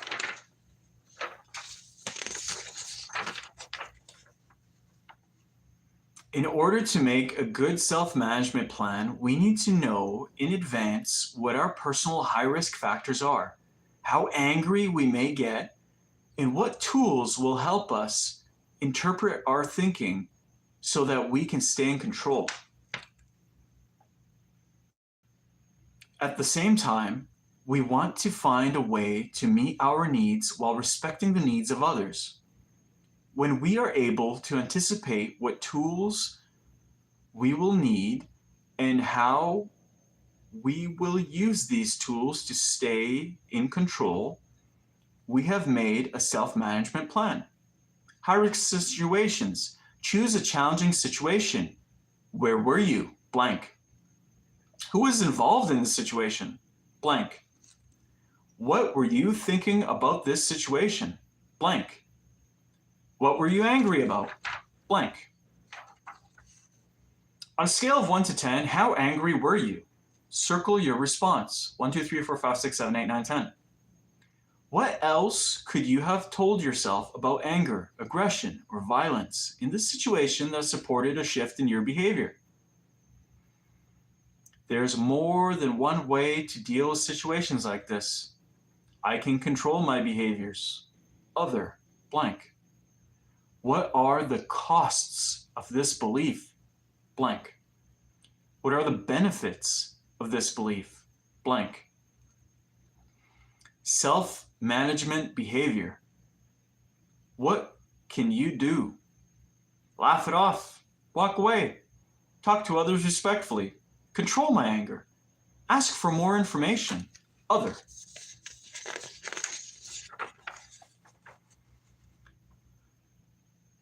After the fact, recovery. What works to help you maintain self-control? Take some deep breaths. Go for a walk. Use self-talk. Someone else helping me calm down? Nothing? Let it pass? Other. What emotions might you feel after the situation has passed? Relief, pride, contentment, safety, other. Benefits. What are some positive consequences? Trust in others, self-respect, freedom, safety, other. The miracle question, purpose, to increase awareness and mindfulness of one's future. Think about some of the problems or challenging situations that came to mind from you today. Let's say that while you were in this session, something really remarkable happened, and many of those problems or difficulties you discussed were magically resolved and removed from your life. What is the thing you will first notice as you leave this room and go through the rest of your day? What things will be different in your life? Your focus determines your reality. Roundup. Purpose. To summarize and close the session. Seemingly unimportant decisions can result in high-risk situations. Practicing self-awareness leads to better decisions. Behaviors are different for different people. Problematic thoughts can be replaced by coping thoughts. Thought stopping, thought interrupting, and timeouts are tools used to manage problematic thoughts. A self-management plan should include coping thoughts and coping behaviors. A last chance coping behavior and behavior are final opportunities to prevent violent or aggressive behavior from occurring. Session 5. What's in our control? Session 5 overview. Purpose. To further explore how thoughts lead to behavior. In this session, we will explore thinking, tapes, and reframes. Reflect on the rule tool. The brain. Purpose. To increase understanding of our neurobiology. The brain in the center has a brainstem. This is our brainstem and the most internal, oldest part of the brain, the reptilian brain. This is where the fight, flight, or freeze response comes from. Around the upper center of the brain is the limbic system. The next layer is what houses our limbic system, the part of us that is responsible for emotions. This is the part of the brain that offers us cues to what we are feeling.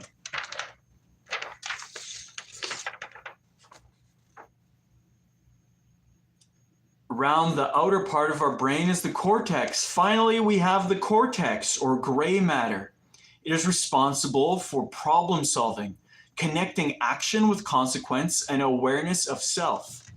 Interesting fact, the human brain is like plastic. Brain plasticity, or neuroplasticity, means that the brain has the ability to change and reorganize based on new experiences. There are windows of opportunity at different ages. These are the times when the brain is more plastic and new information is more readily held permanently. In other words, we are always learning. We can always grow in a new and positive direction. Again, those successes can help us to learn new ways of doing things in the future.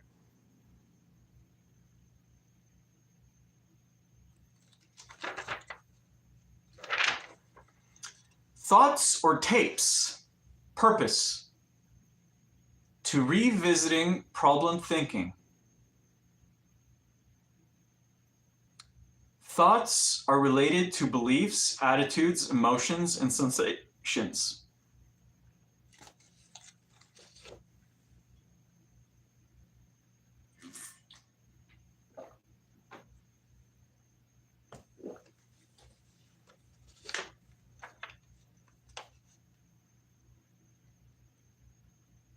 They lead to behavior. Thoughts are everything that goes through our minds. Some thoughts can become habits or programmed ways of thinking. Once we recognize that that is happening, we can change the program. Another way to think of these habits is to consider them like tapes. Does anyone remember cassette tapes? Our thinking tapes are collections of thoughts, usually with a theme. They put us in a certain mood, which motivates us to do something. Tapes of dance music or heavy metal, for example, can be a motivator to work out. Similarly, our thinking tapes are collections of thoughts around the theme, which usually give us permission to act in a way that aligns with how we are feeling. Some of our thinking tapes can be useful to justify aggressive or violent behavior. It is usually easy to identify those tapes. One example is the idea that, quote, I can make this behavior just if I think about it this way, end quote. When we are trying to make something just, we are saying to ourselves and others that it is fair. And because it is fair, it is okay. The easiest way to tell if a thought is problematic is to determine where that thought is taking you. If it points you in a direction that you do not want to go, or it has long-term consequences, then it is probably a tape you may wish to change. It may become one on which to press the stop button and replace. An autobiography in 5 chapters, purpose to highlight the benefits of changing one's thinking. Chapter 1, I walk down the street. There is a deep hole in the sidewalk. I fall in. I am lost. I am helpless. It isn't my fault. It takes forever to find a way out. Chapter 2, I walk down the same street. There's a deep hole in the sidewalk. I pretend I don't see it. I fall in again. I can't believe I'm in the same place, but it isn't my fault. It still takes a long time to get out. Chapter 3, I walk down the same street. There's a deep hole in the sidewalk. I see it there. I fall in. It's a habit, but my eyes are open. I know where I am. It is my fault. I get out immediately. Chapter 4, I walk down the same street. There's a deep hole in the sidewalk. I walk around it. Chapter 5, I walk down a different street. Anonymous. Rule tool. Purpose to reinforce the rule tool. Another way to find out if a thought is a problematic one is to apply the rule tool. Think of it as being like a ruler. It is a chance to measure thoughts. Ask yourself, is this thought R, realistic? U, useful? L, logical? E, evidence-based? Realistic.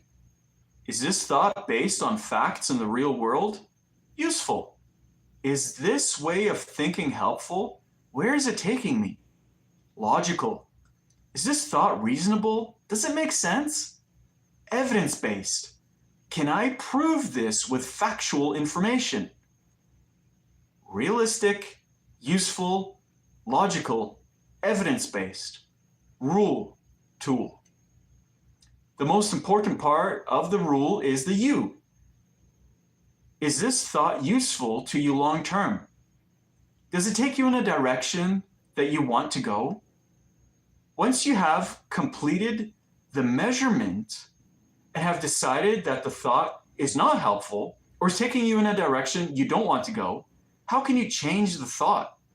Reframing is the next step in responding to the thoughts you have determined are a problem.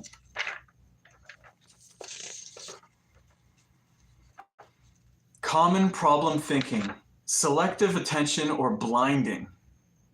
Purpose, to review some common problematic thoughts and practice using the rule tool. This means drawing conclusions without evidence or despite evidence to the contrary, or picking out details that you want to see or hear to fit your view of things while ignoring information that does not fit. Joe's thought, that guy has it in for me. I'm gonna beat him to the punch. Anyone can see how he is looking at me. What makes this a problem thought? Joe is giving himself permission to act violently. He is justifying what he is about to do. And these thoughts are leading him in the direction of violence. Apply the rule tool. Is this thought realistic, useful, logical, evidence-based? The facts. The guy just looked at Joe. Joe cannot read minds and he does not have a crystal ball. He has no evidence to prove that this guy is about to do any harm. Reframe. That guy is giving me a funny look. I wonder what's up with him. Oh well, it takes all kinds, I guess. Your example, your thought, blank. What makes this a problem thought, blank. Apply the rule tool. Is this thought realistic, useful, logical, evidence-based? The facts, blank. Your reframe, blank. Common problem thinking, black or white thinking, purpose, to review some common problematic thoughts and practice using the rule tool. This means classifying things into rigid black or white categories, not allowing yourself or others to feel or do things in degrees. Things and people are either good or bad, right or wrong. Joe's thought, you're either with me or against me. What makes this a problematic thought? This kind of thought allows Joe to justify confrontations and violent behavior. Apply the rule tool. Is this thought realistic, useful, logical, evidence-based? The facts. Seeing things in different ways is what makes us individuals. Just because someone disagrees with an opinion doesn't mean they are looking for a fight. It just means they see it differently. Reframe. Everybody has the right to their opinion. Your example, your thought, blank. What makes this a problem thought, blank. Apply the rule tool. Is this thought realistic, useful, logical, evidence-based? The facts, blank. Your reframe, blank. Common problem thinking, overgeneralizing. Purpose, to review some common problematic thoughts and practice using the rule tool. This means viewing a single event as proof that any similar event will turn out the same way using words like everybody, always, nobody, and never, instead of words like somebody and sometimes. Joe's thought. Everybody is always on my case. What makes this a problem thought? This leads Joe to feel that he is being attacked, and that makes him angry. When he is angry, he is more likely to act violently. Joe also uses this kind of thought to justify being violent and so aggressive. Apply the rule tool to this thought. Realistic, useful, logical, evidence-based? The facts. Sometimes people do get on Joe's case. Reframe. Sometimes people get on my case. Your example, your thought, blank. What makes this a problem thought, blank. Apply the rule tool.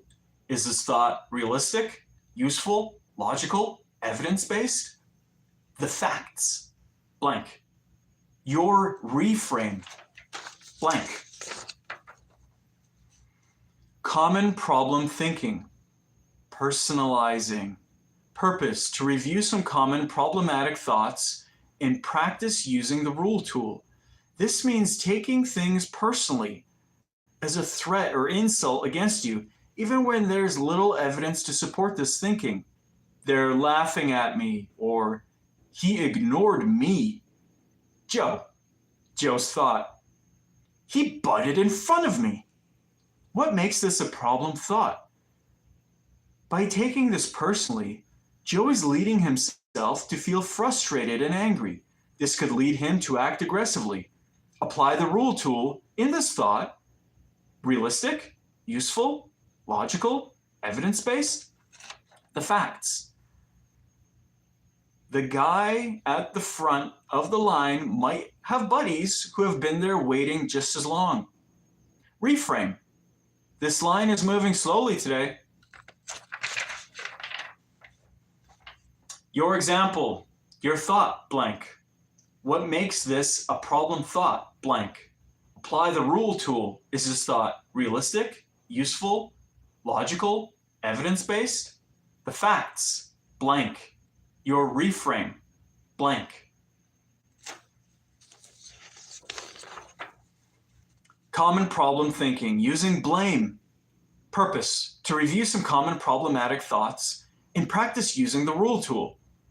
This means blaming others, events, or fate to avoid seeing your part in something, thinking they did it on purpose or they made me angry. Joe's thought, this guy's making me so angry. What makes this a problem thought?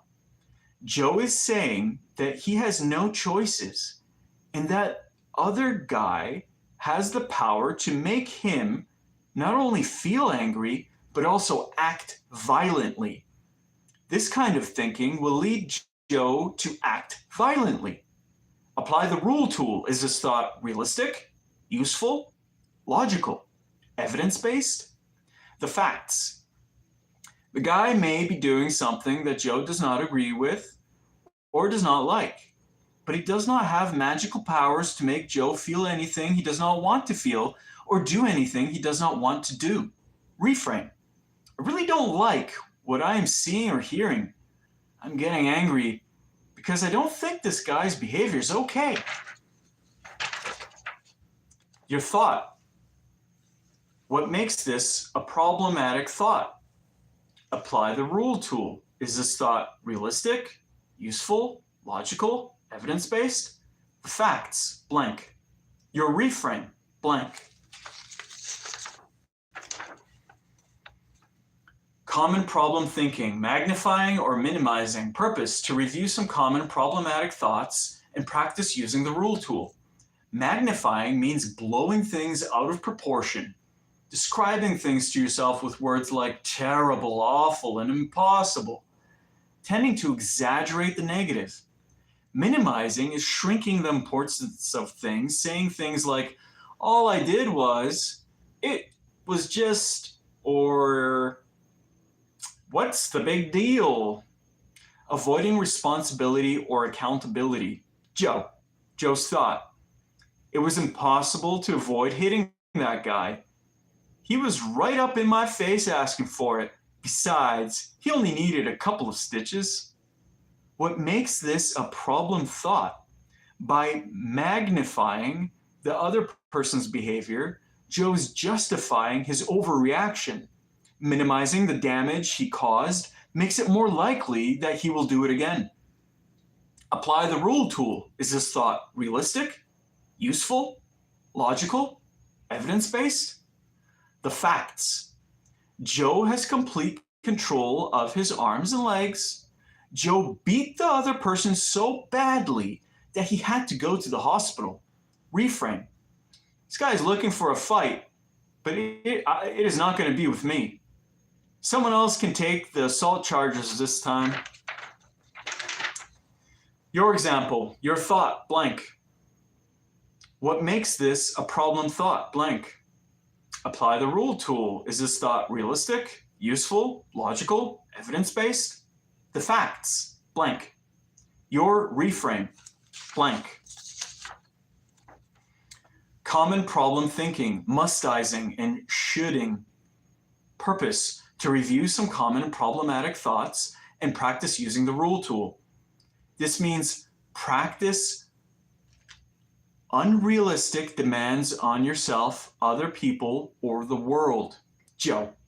Joe's thought: people should know when I'm in a bad mood. What makes this a problem thought? This kind of thought leads to Joe angry, aggressive, and violent whenever someone fails to read his mind. By inflicting his mood upon others, Joe sets the stage for and justifies violent behavior. Apply the rule tool to this thought. Is it realistic, useful, logical, evidence-based? The facts. It's unrealistic to think that other people should know what kind of mood Joe is in. It is also unrealistic to expect his mood to be that important to other people. Reframe: I'm in a really bad mood, and I'm probably taking things too personally right now. Your thought. Blank. What makes this a problem thought? Blank. Apply the rule tool. Is this thought realistic, useful, logical, evidence-based? The facts. Blank. Your reframe. Blank. Common problem thinking. People demanding and labeling. Purpose: to review some common problematic thoughts and practice using the rule tool. This means believing in people deserve to be damned when you think they are treating you badly. Putting other people down. Name calling to make yourself look better, and by putting someone else down. Labeling someone as less than human is a way to justify treating them as less than human. Joe. Joe's thought: this guy's such a loser. What makes this a problem thought? By labeling someone else, Joe is making it easier for himself to treat this person any way he wants. It is easy to justify treating people poorly if you see them as less than human or less than equal. Apply the rule tool. Is this thought realistic, useful, logical, evidence-based? The facts. Joe doesn't really even know this guy. He could be a great guy under different circumstances. Reframe: this guy must have a really bad day, maybe even a really bad life. Your thought. Blank. What makes this a problem thought? Blank. Apply the rule tool. Is this thought realistic, useful, logical, evidence-based? The facts. Blank. Your reframe. Blank.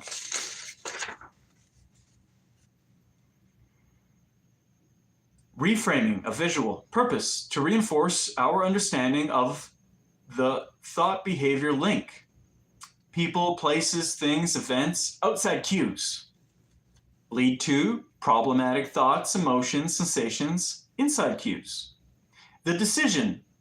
One way, we practice thought stopping and coping thoughts. We manage our emotion. That leads to coping behavior. Another way, thoughts continue and we don't practice our skills. That leads to problematic behavior. One last exercise on direction to demonstrate reframing in another way. A quote by Dr. Seuss: you have brains in your head, you have feet on your shoes, you can steer yourself any direction you choose.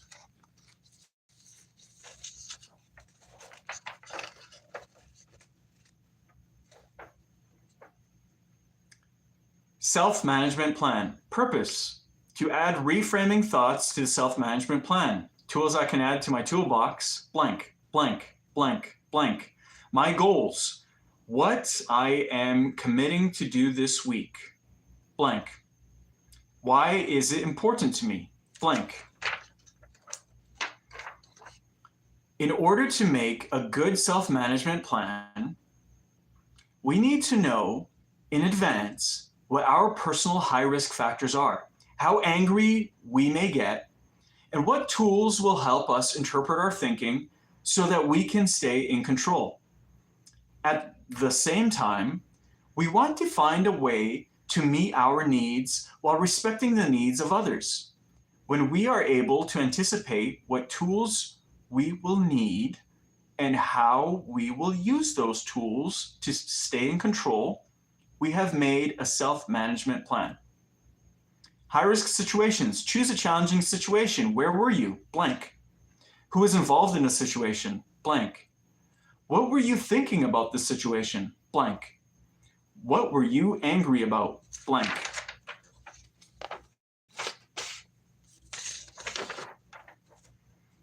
On a scale from 1 to 10, how angry were you? Circle your response. 1, 2, 3, 4, 5, 6, 7, 8, 9, 10.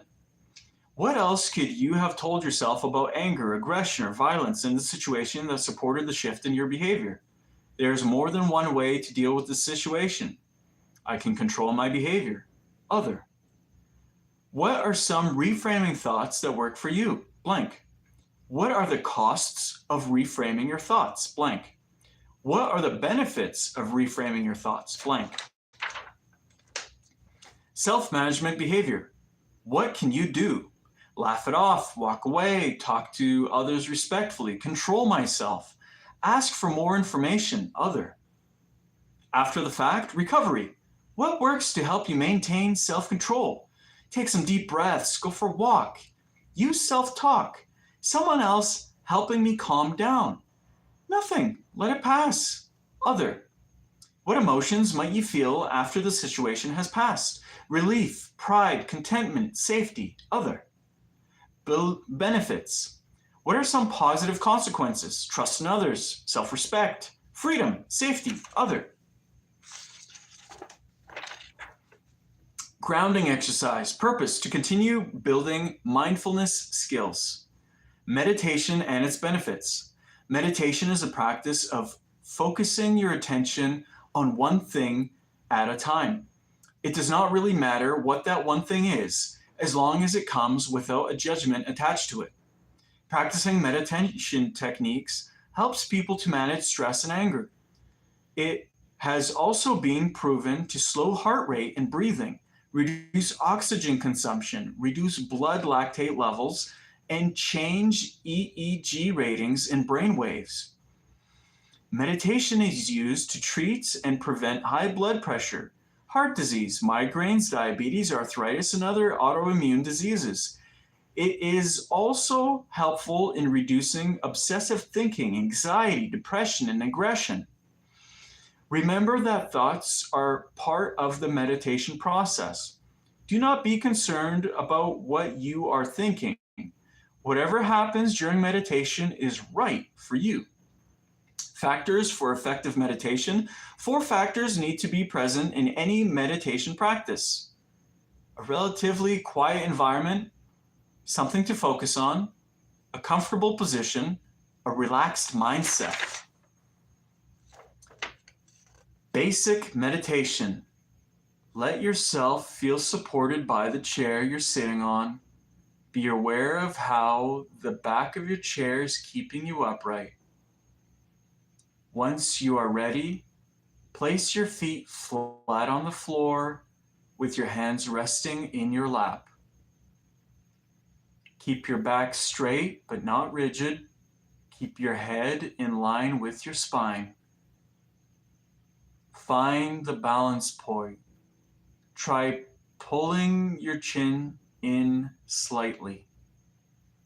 Rock from side to side and then back to front to find the place where your upper body feels balanced on your hips. Close your mouth and place your tongue against the roof of your mouth. Belly breathe. Close your eyes and focus on one spot where your body touches the chair you are sitting on. Feel yourself being supported. Notice the feeling on your feet against the floor. Take several deep breaths.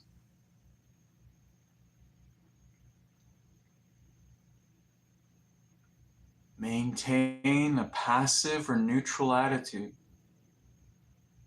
As you are sitting in this position, focus on the feeling of air going into your nose as you inhale,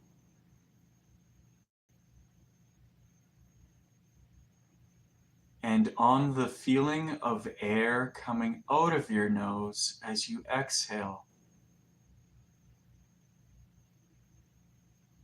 Focus only on the feeling of air going in and out. If you can do this for 5 minutes, you are doing exceptionally well. Practice this once or twice a day. Take note of your tension level before and after. Walking meditation. Some people find it difficult to focus while sitting in one place. A walking meditation is easier for them. Stand up, relax your stomach muscles, take a couple of deep belly breaths. Begin to walk at any pace that feels comfortable to you. Focus on breathing in time to your step.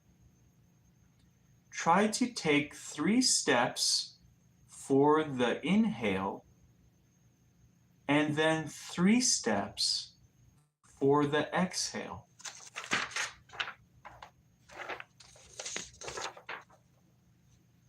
Adjust the number of steps until you feel comfortable and you feel that you are taking the same number of steps with each inhale and exhale. If your mind begins to wander, just gently refocus on matching your steps to your breathing. Practice this once or twice a day. Take note of your tension level before and after.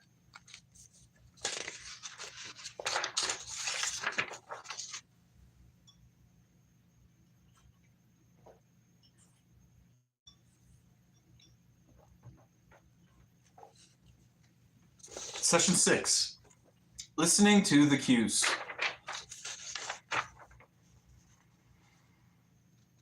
Session 6, overview. Purpose: to continue developing skills and a plan to manage unhelpful emotions. In this session, we will discuss the functions of anger. Look at anger as an iceberg, a mask. Determine physical cues that let us know we are getting angry. Choose tools to manage those emotions that take us further away from what we want in life. Add to our self-management plan. The anger iceberg. Purpose: to identify emotions and sensations blocked by anger. Anger iceberg. Angry. Icebergs are large pieces of ice found floating in the open ocean. What you can see from the surface can be misleading. Most of the iceberg is hidden below the water.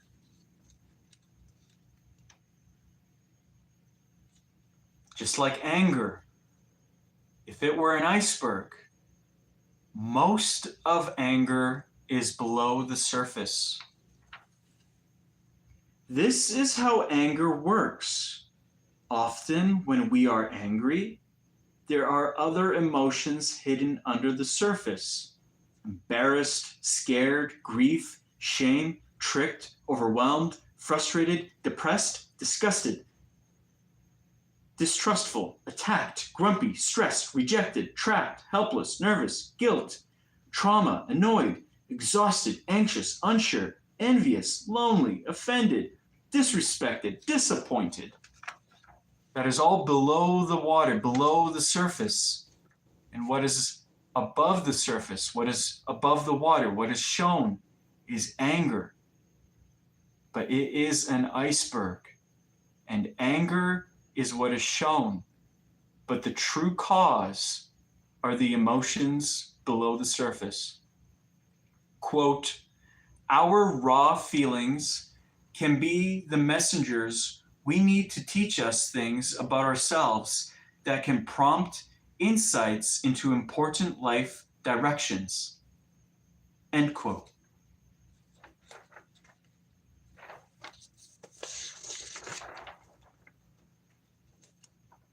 Anger is an iceberg. Purpose: to identify emotions and sensations blocked by anger. Introduction: the energy that comes with anger blocks several things: uncomfortable emotions, uncomfortable sensations, frustrated needs and wants, the feeling of being threatened. Uncomfortable emotions. Anger can block painful emotions such as anxiety, hurt, guilt, etc., so that they are literally pushed out of your awareness. Example: your partner or spouse stands you up after you have arranged to meet.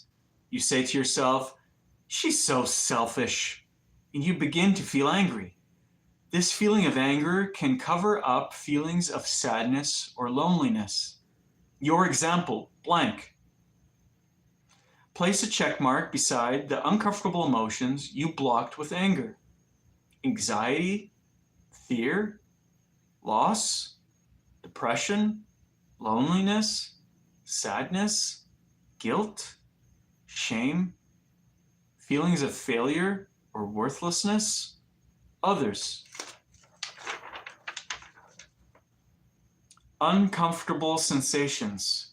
Anger can be used to block muscle tension or physical pain. Example: you are working out in the gym. The guy beside you stands up after his set, and his barbell scrapes you across your back. Your first thought is he did it on purpose, and you respond with anger to block the heightened level of physical pain. Your example, blank. Place a check mark beside the uncomfortable sensations you blocked with anger: adrenaline rush, overstimulation, physical pain, hunger, muscle tension, other. Frustrated needs and wants. Anger can block stress that develops when you are frustrated in the searching for something you need or want, or when your needs and wants conflict. Example: your appointment with the case manager or probation officer has been canceled.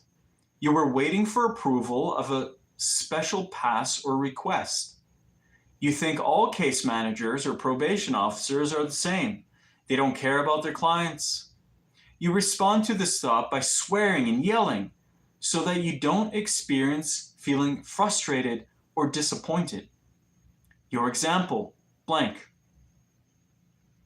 Place a check mark beside the frustrated need or want that you blocked with anger: waiting, plans for something falling through. Others don't appreciate your efforts, not having control over your circumstances, the sense of being forced, feeling disappointed. The feeling of being threatened. Anger can be used to stop the feeling of being threatened.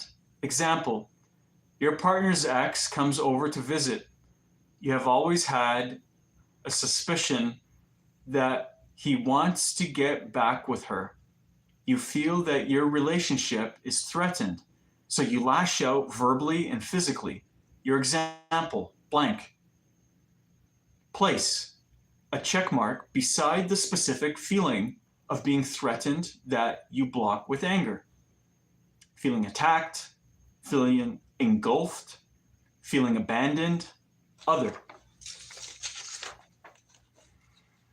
Anger as a mask. Purpose: to further identify emotions masked by anger. Underneath anger may be sadness, fear, loss, embarrassment. Think about a time in your life when you used anger to shield or mask the pain caused by the emotions shown in the illustration above, which is a person with a mask, and underneath the mask are the other emotions which are hidden under the anger. Examples: when someone wanted to end a friendship with you, when you thought someone had done something to embarrass you. Your example, blank. What emotions did you experience beside anger? Blank. What effect did getting angry have on the emotions you listed above? Blank. Other common styles of managing anger. Purpose. To identify common styles of managing anger. Do you use any of these styles? Stuff it. Some people always swallow their anger and hold it inside. They may not even know they are angry. Leak it. Some people get angry at something and then leak that anger out on everyone for the remainder of the day without dealing with the source. Hide it. Some people hide their anger and then try to get revenge later. Vent it. Some people throw their anger at others like a volcano exploding. Physical cues. Purpose. To identify physical cues for anger. Take a moment to imagine yourself in a situation where you are feeling angry. Think about how your body would feel. Review the following list of reactions that usually occur when people feel angry. Place a check mark in the boxes that describe your experience. Changes in muscle tension, chills and shudders, scowling, prickly sensations, grinding your teeth, numbness, glaring, choking, clenching your fists, twitching, changes in body posture, sweating, stomach upset, shortness of breath, becoming pale, feeling hot, goosebumps, feeling cold, increased heart rate, clenching your jaw, ringing in your ears, other.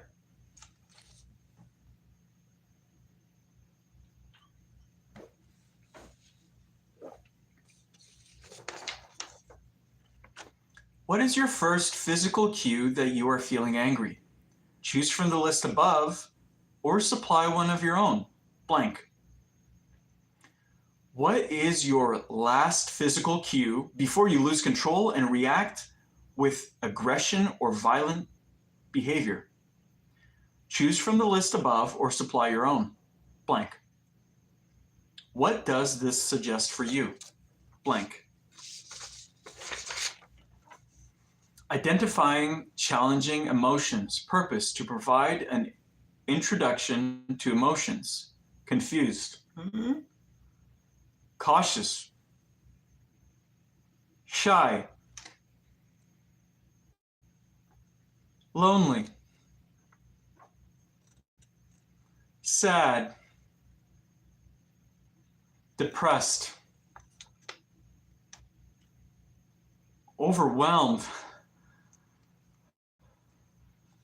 embarrassed,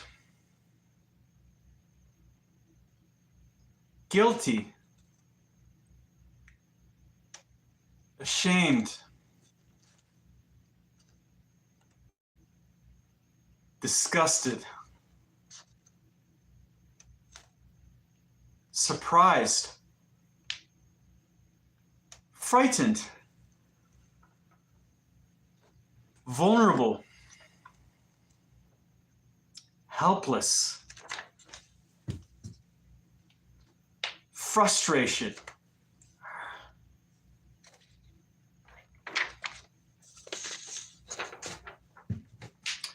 effective styles of managing emotions. Purpose. To identify and choose effective styles of managing emotions. Here are some things you can do once you recognize that you are feeling angry.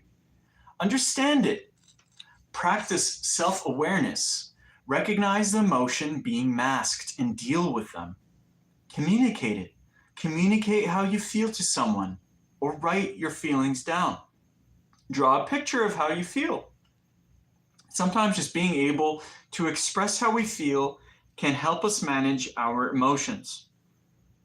Dissolve it. Use relaxation, meditation, exercise, humor. Resolve it. Some people take time to recognize the issue and communicate it with those involved to find a mutually reasonable solution. Reframe it. Look at the source of the emotion and try to see it from a different perspective. Take a time out. Change your environment. Go for a walk or run. Perform an activity that helps you feel in control. Use coping thoughts and behaviors.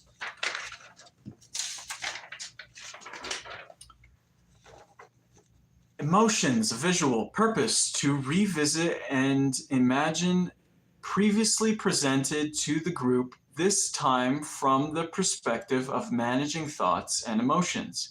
People, places, things, events, outside cues, leading to problematic thoughts, emotions, sensations, inside cues. The decision. 1. We practice thought stopping and coping thoughts. We manage the emotions. That leads to coping behavior. Or 2, thoughts continue and we don't practice our skills. That leads to problematic behavior. Self-management plan. Purpose, to develop a plan to use tools collected. Tools I can use in my toolbox. Blank, blank, blank, blank. My goals. What I am committed to doing this week. Blank. Why this is important to me. Blank. Managing my anger. I know I am beginning to feel angry when. Write your first physical cue. Blank. When I feel this physical cue, I will identify the tool that will work for you. Blank. This will give me some time to decide if there is another emotion that the anger is masking. The emotion or emotions I use anger to mask most often are, list the emotions, blank, blank, blank. To help me deal with this emotion, I will identify the tool that will work for you, blank. If this does not work and I feel my last physical cue, identify your last physical cue, blank. Before I become aggressive or violent, I will identify the tool that will work for you, blank. If I take a timeout, I will do the following, blank.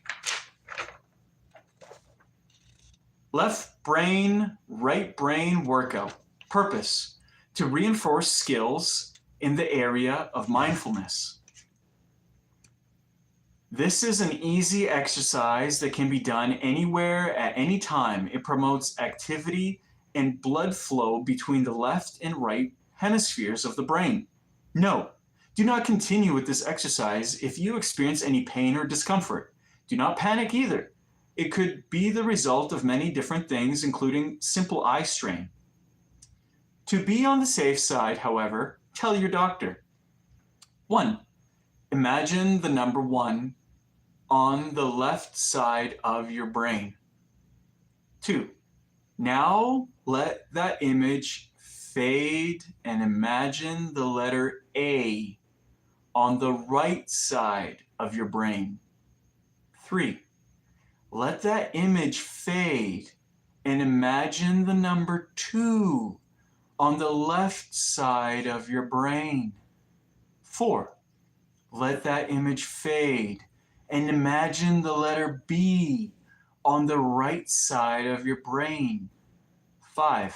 Continue in this way through the numbers and alphabet.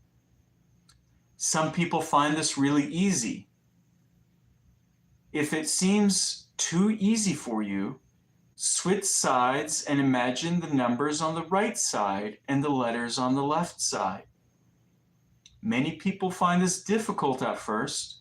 It can be helpful to say the words out loud or to have someone else say the numbers and letters. For example, left side, 1. Right side, A. Left side, 2. Right side, B. And so on. Some people use this to help them think more creatively, while others do this to help them fall asleep. And still others have used it while practicing thought interrupting.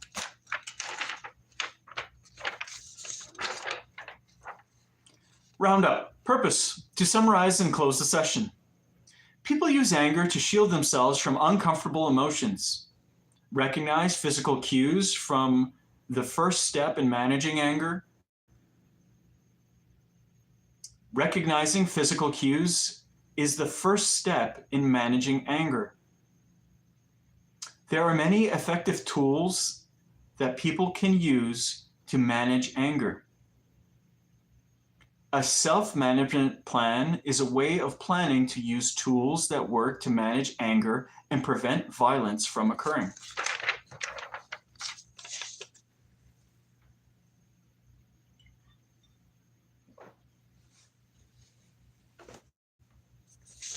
Session 7, stress management. Session 7, overview. Purpose. To identify stress and stressors and develop a stress management plan. In this session, we will define stress, explore how stress can be managed, identify the connection between anger and stress, learn how to scan for tension, learn body cues for stress, create a stress management plan. Stress. Purpose. To introduce the concept of stress and stressors. The dictionary states that stress is a demand on mental or physical energy. Stress, like anger, is a natural reaction. It is the way the body and mind react to things that happen around us. Stress is like energy. We need energy to stay and face an uncomfortable situation. We also need energy to leave a situation. Stress in itself is not bad. We all need some stress in order to keep functioning. For example, if we never experienced the stress of hunger, we would never get out of bed to have breakfast. We need some stress in our lives so that our thoughts stay focused and we continue to challenge ourselves. When people experience no stress, they do not perform well. If they experience too much stress, however, the same thing happens. Poor performance. Most athletes and people in general perform best when they are experiencing a moderate amount of stress.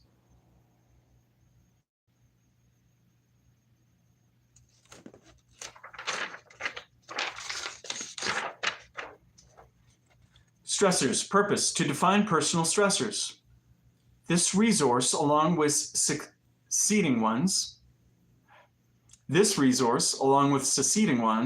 will enable us to explore what we personally find stressful, why different people react differently to the same kinds of stressful situations, how we learn to manage stress, what can we do to manage stress better.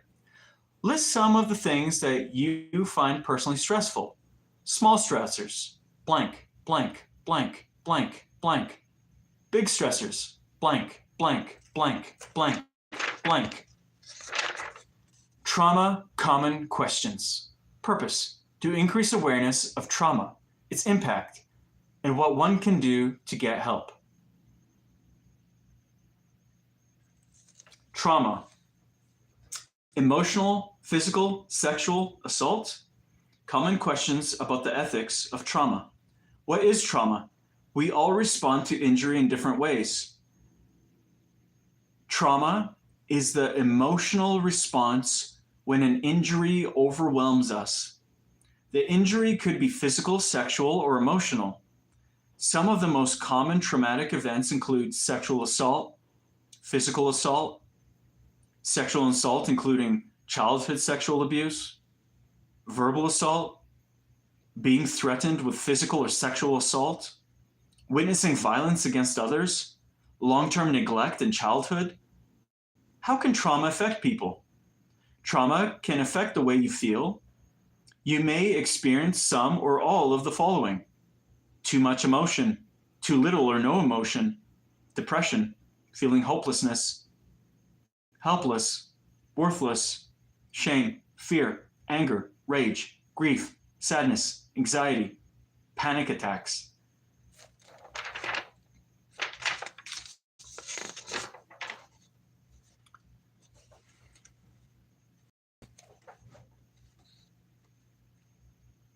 Trauma can affect your ability to have satisfying relationships with others. You may experience some of the following: not knowing how to trust, difficulty being close to people, problems in sexual relationships, fear of others, isolation and withdrawal, not recognizing when you are in a dangerous situation, not knowing how to give and take in relationships, repeatedly searching for someone to rescue you.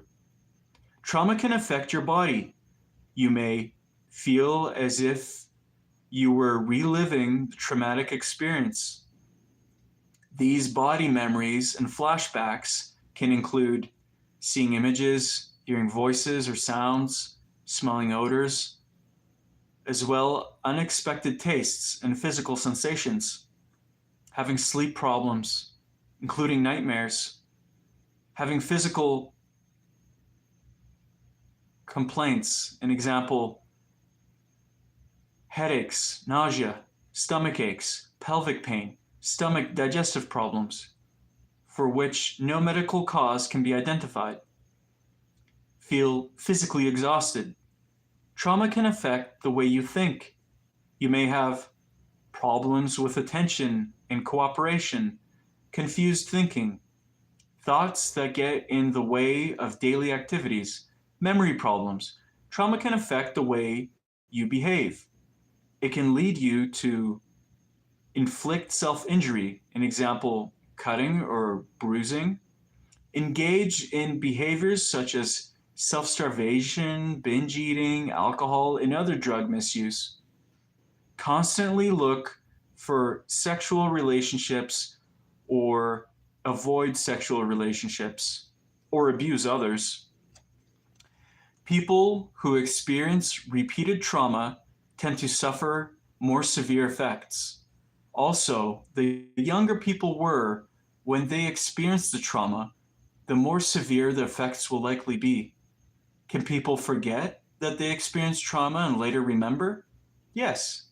Research has shown that some people forget that they were abused or traumatized.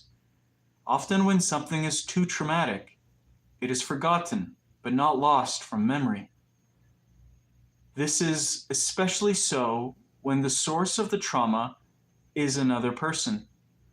Sometimes traumatic events are remembered later.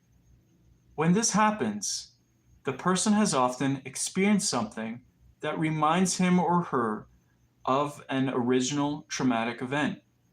For many people who receive mental health services, trauma remains unrecognized as an important factor in their mental illness.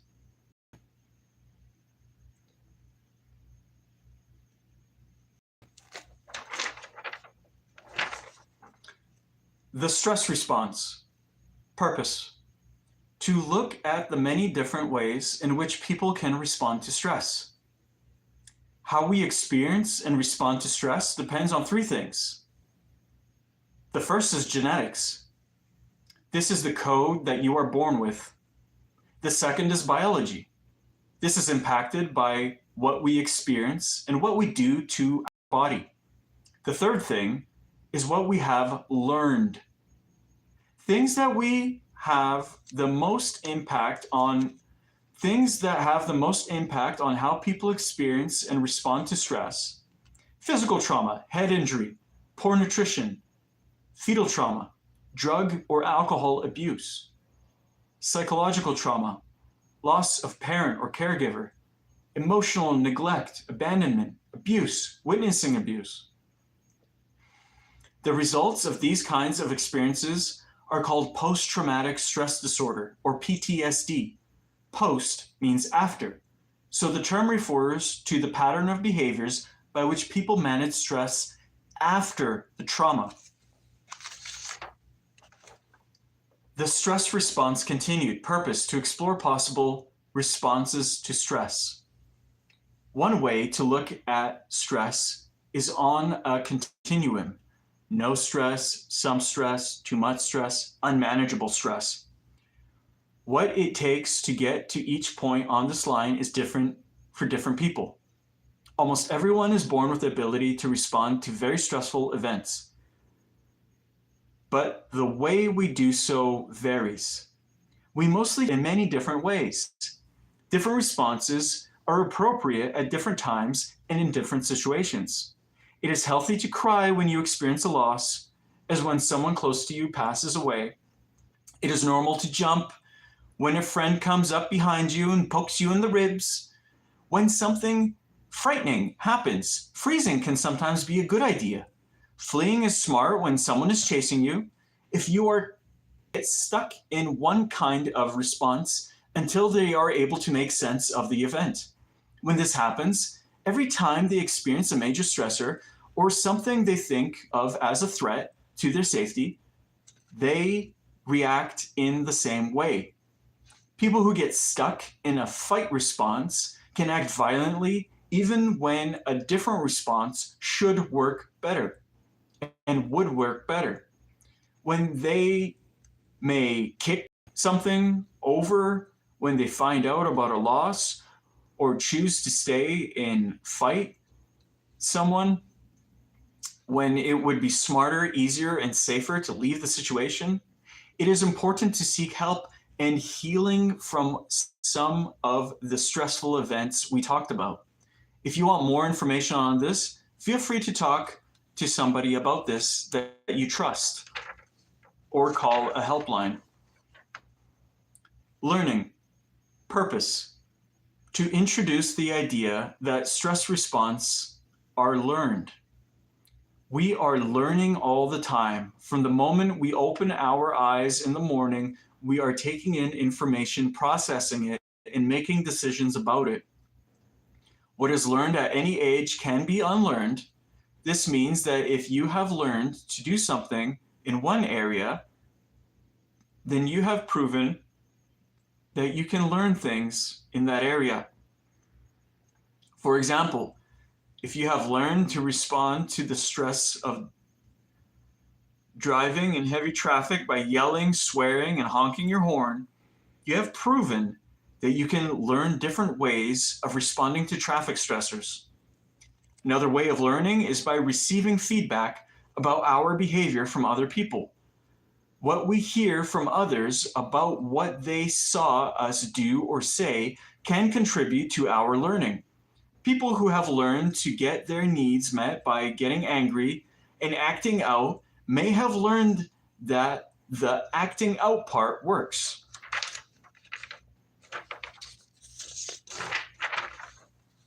Responding to stress, Part 1. Purpose: to identify what may have been learned by experience. When you were growing up, how did you respond to the following situations? When somebody hit you, blank. When someone close to you was out of control from alcohol or drugs, blank. When you were accused of doing something, blank.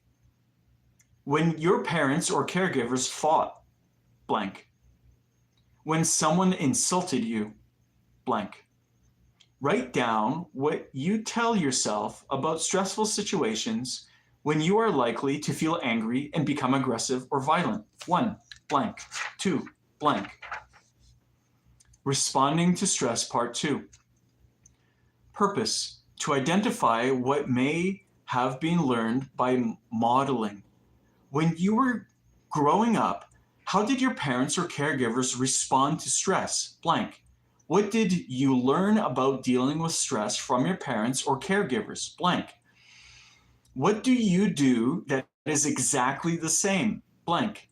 What do you do that is completely different? Blank. What works? Blank. What does not? Blank.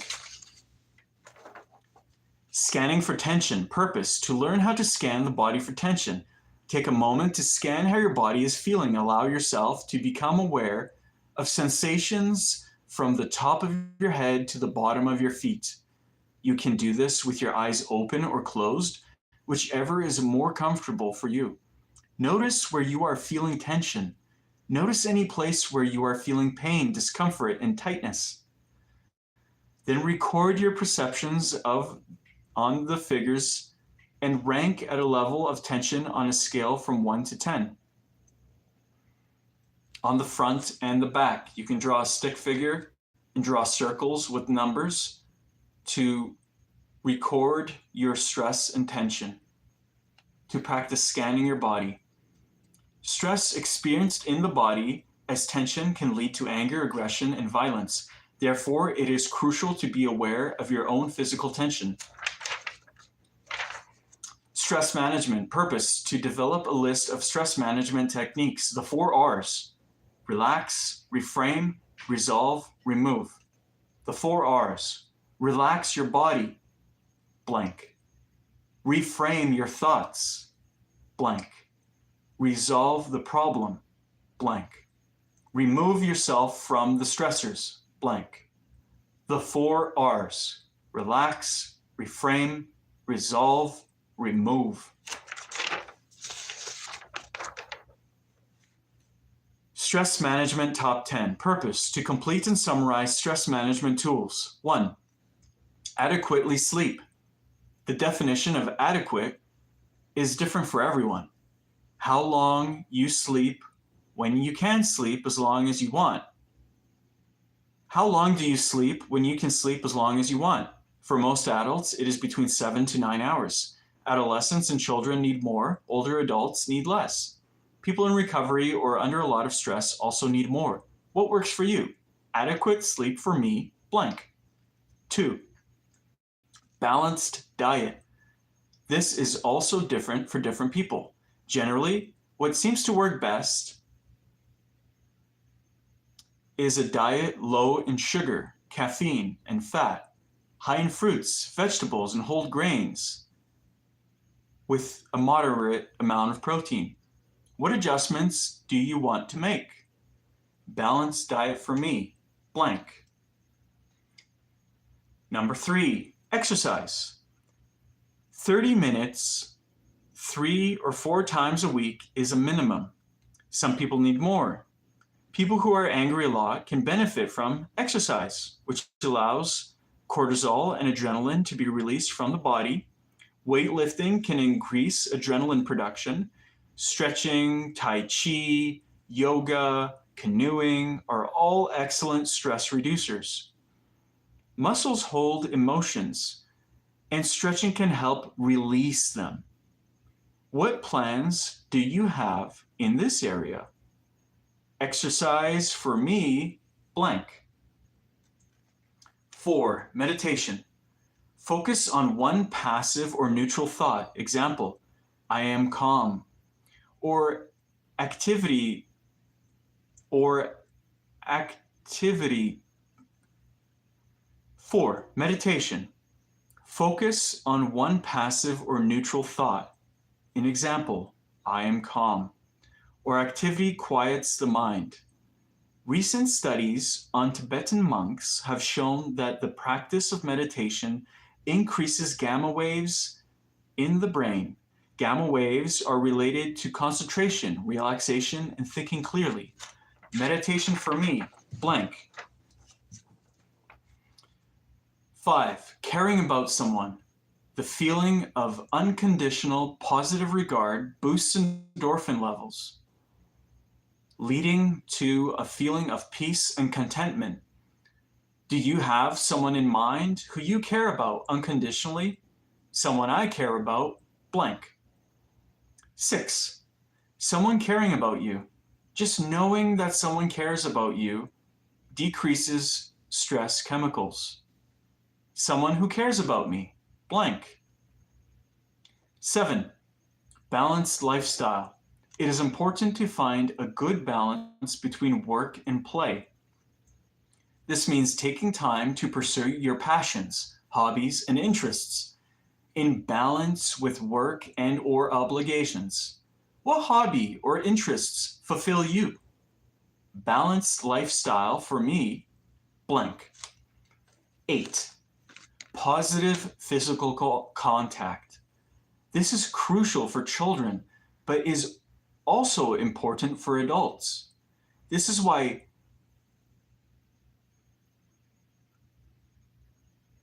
guardian animal programs are run in senior facilities and some correctional centers. This also relates to caring and being cared for. What does this mean to you? Positive physical contact for me, blank. 9. Having achievable goals. Having and working towards achievable goals gives people a sense of purpose.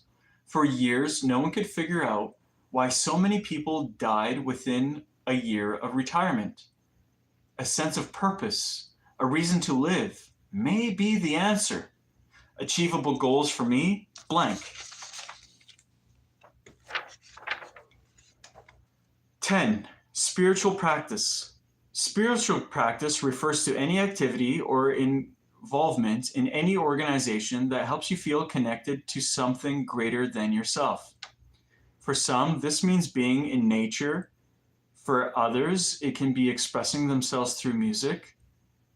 And for others, it means participating in the practices of their cultures and traditions. Spiritual practice for me, blank. Other ideas I have for stress management, blank. Managing stress now and in the future. Purpose, to complete a stress management plan. 3 things I can do to manage stress long term are blank, blank, blank. From 4 R's, brainstorm. When I experience a small stressor, I will blank. When I experience a big stressor, I will blank. If this does not work, my backup plan is to blank. If I find myself in a very stressful situation and I am beginning to feel angry, I will blank. Life balance scale. Purpose, to provide an opportunity for practice with mindfulness once again. Spiritual, blank. Mental, blank. Emotional, blank. Physical, blank. Life balance scale is another way for us to increase self-awareness and what we want out of life. If any of these areas in our scale is out of place or lacking balance, our structure, our self, will lose strength and could fall. Where are you now? Do you feel balanced? When you begin thinking about finding balance, start visualizing the ways you can continue to fill up each area.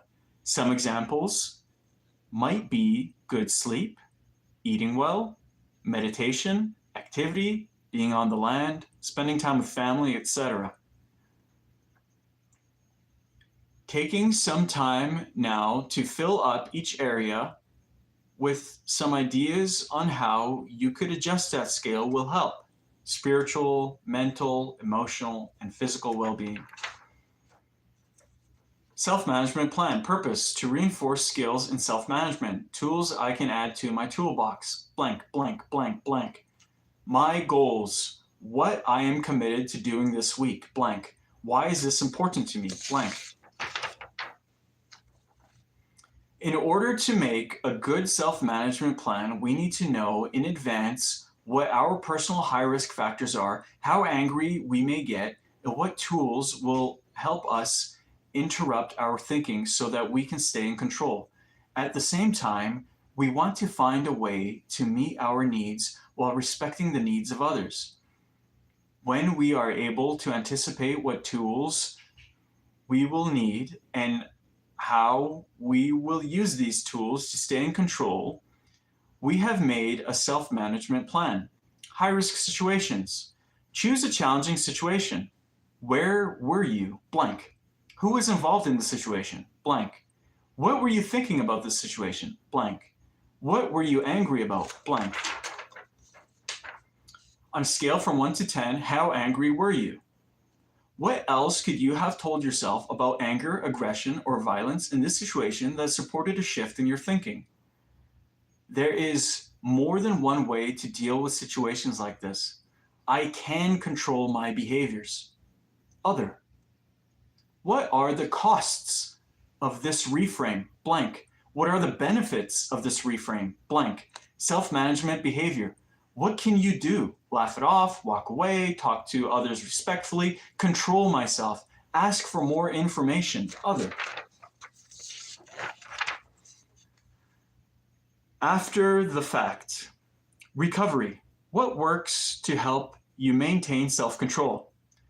Take some deep breaths, go for a walk, use self-talk. Someone else helping me calm down.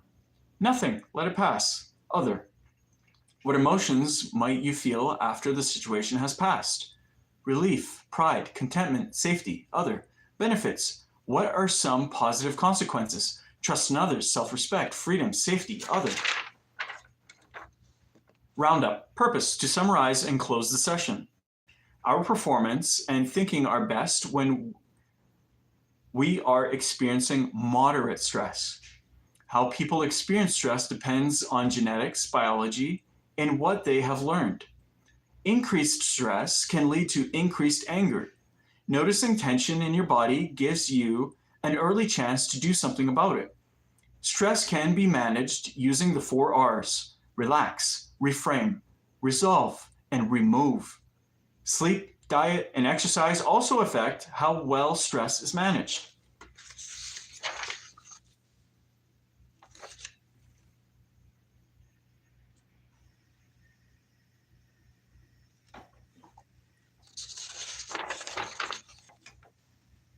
Session 8, communication skills. Session 8, overview. Purpose: to develop skills and a plan for effective communication.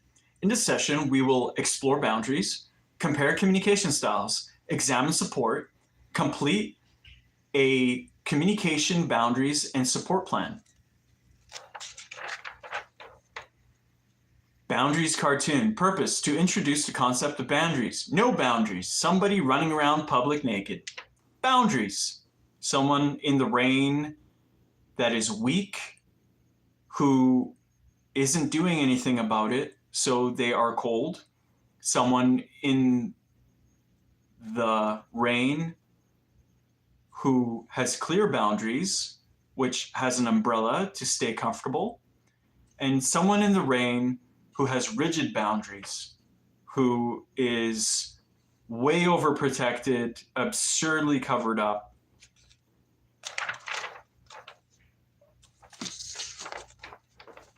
Boundaries. Purpose: to define boundaries and boundary violations. Boundaries come in all sizes, shapes, and forms.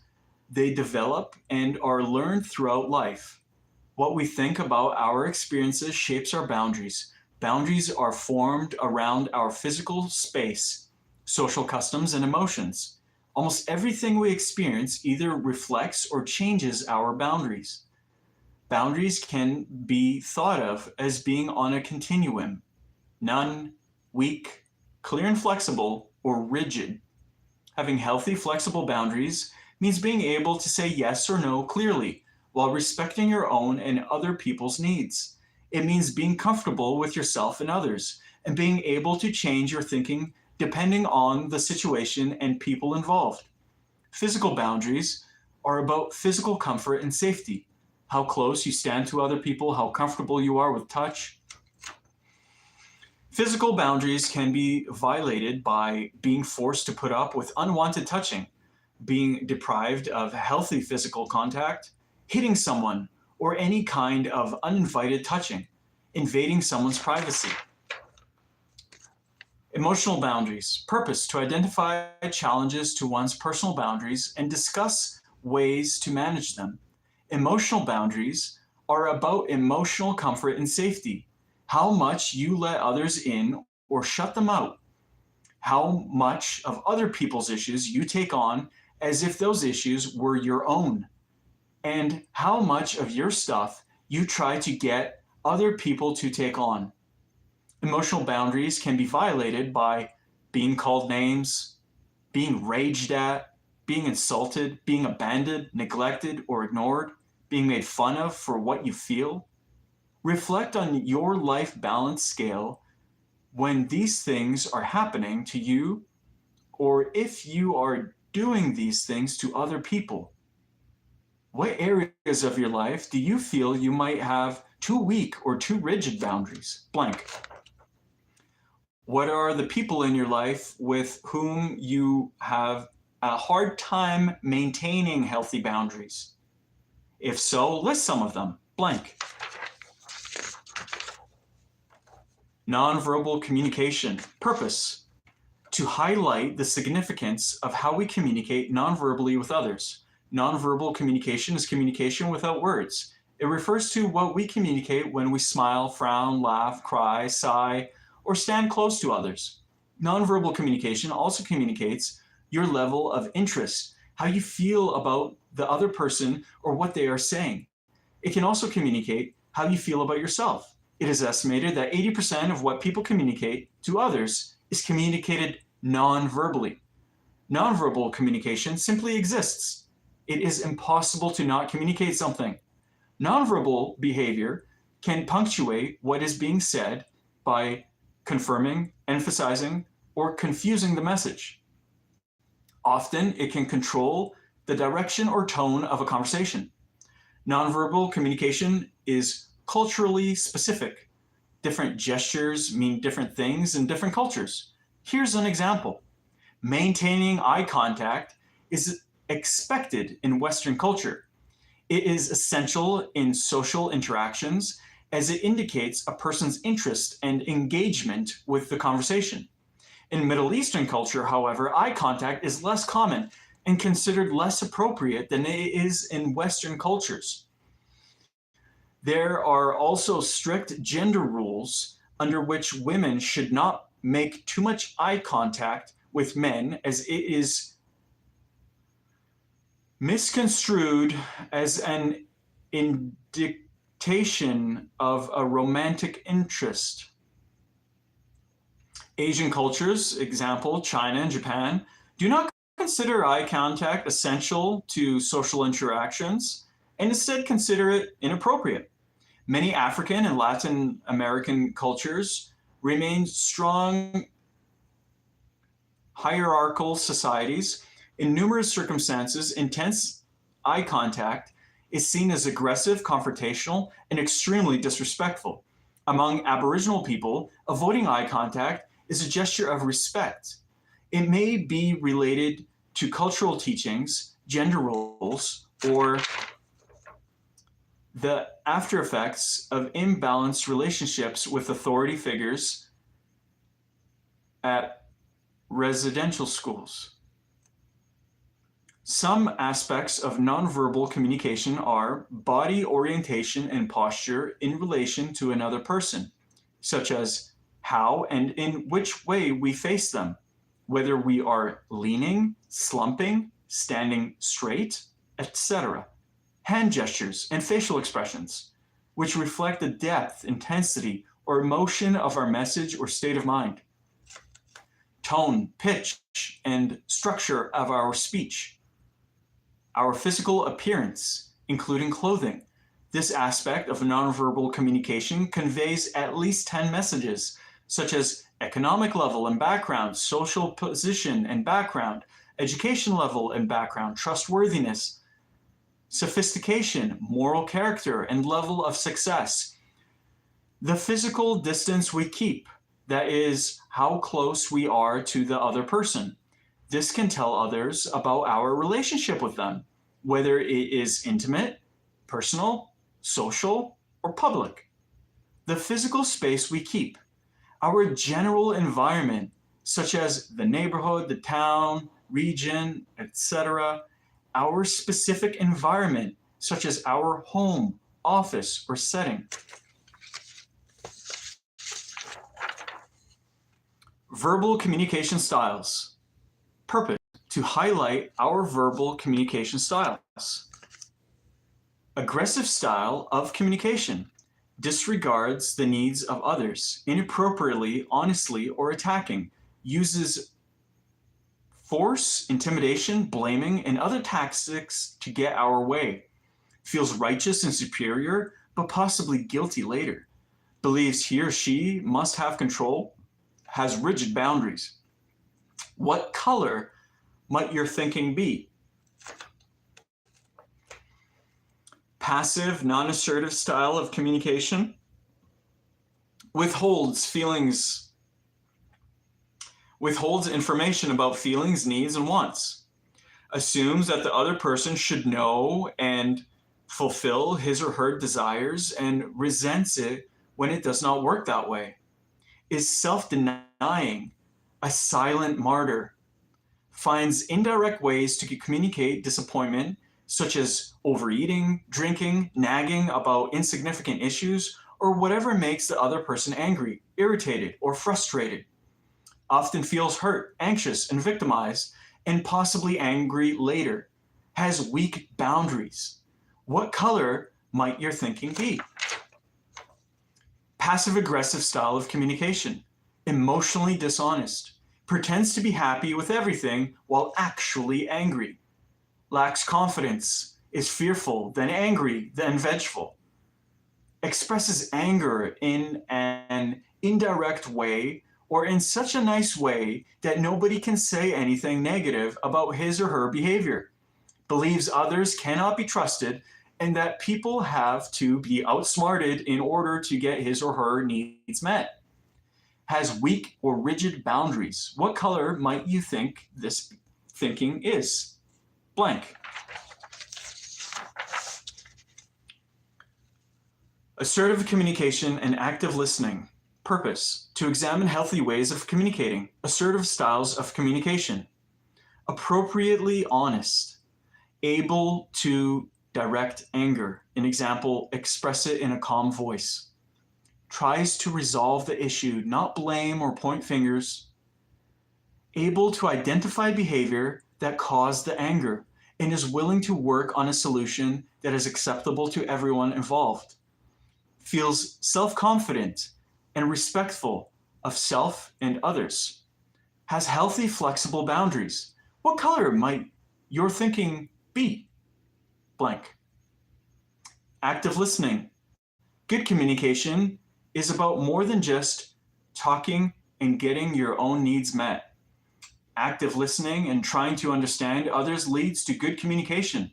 Pay attention to body language, make eye contact, nod, and smile appropriately. Reflect and summarize content and feeling. This can be done through paraphrasing, which involves repeating back to the other person what they have said as a way of ensuring that you understood their message. This is also a way to show empathy, recognizing what the other person is feeling and communicating that knowledge to them in some way. Ask open-ended questions. This enables you to obtain more information about the other person's concerns or needs in a non-verbal, non-judgmental way. I beg your pardon. Ask open-ended questions. This enables you to obtain more information about the other person's concerns or needs in a non-judgmental way. Maintain open attitude. This means not jumping to conclusions and not making assumptions. Remember the rule tool.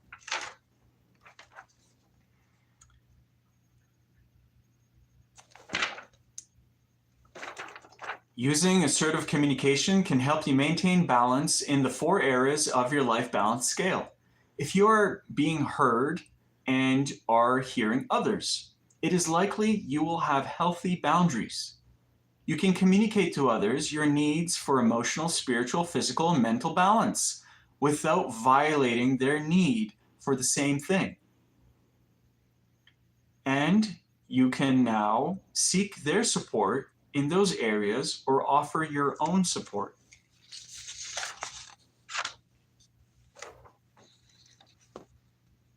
The matching exercise. Purpose: to identify communication styles. Rating the following statements: aggressive, passive, passive-aggressive, or assertive. Conversation 1. Bill, I was sort of thinking you might want to see the game with me on Saturday night. Blank. Sure, Bill, that's great. I'll let you know. Blank. I'm not watching that team. They're losers. Blank. Conversation 2. John, will you please help me with the dishes tonight? Blank. No way, Marty. I've already worked hard today. Blank. Tonight, I had a couple of things planned. Blank. I can't do it tonight. Would tomorrow be convenient? Blank. Conversation 3. In my opinion, working mothers are the cause of the high rate of juvenile delinquency. Blank. All mothers should stay at home with their kids. Blank. You're wrong. That's crap. A number of factors are causing the juvenile crime rate to increase. Let me explain. Blank. I don't agree. I believe that a variety of factors are contributing to the problem of juvenile crime. Blank. Conversation 4. Isn't it about time you cleaned the car? How about doing it now? Blank. Okay, I'll do it later, okay? And then forgets. Blank. You made the mess, you clean it. I've got something important to do now. Blank. Certainly, later on. However, could we discuss responsibilities to do the car, perhaps this evening? Blank. Conversation found. Conversation 5. Ooh, am I tired? What an exhausting day. And they actually want a back rub? Blank. You're tired, eh? Would you like a cup of coffee? Blank.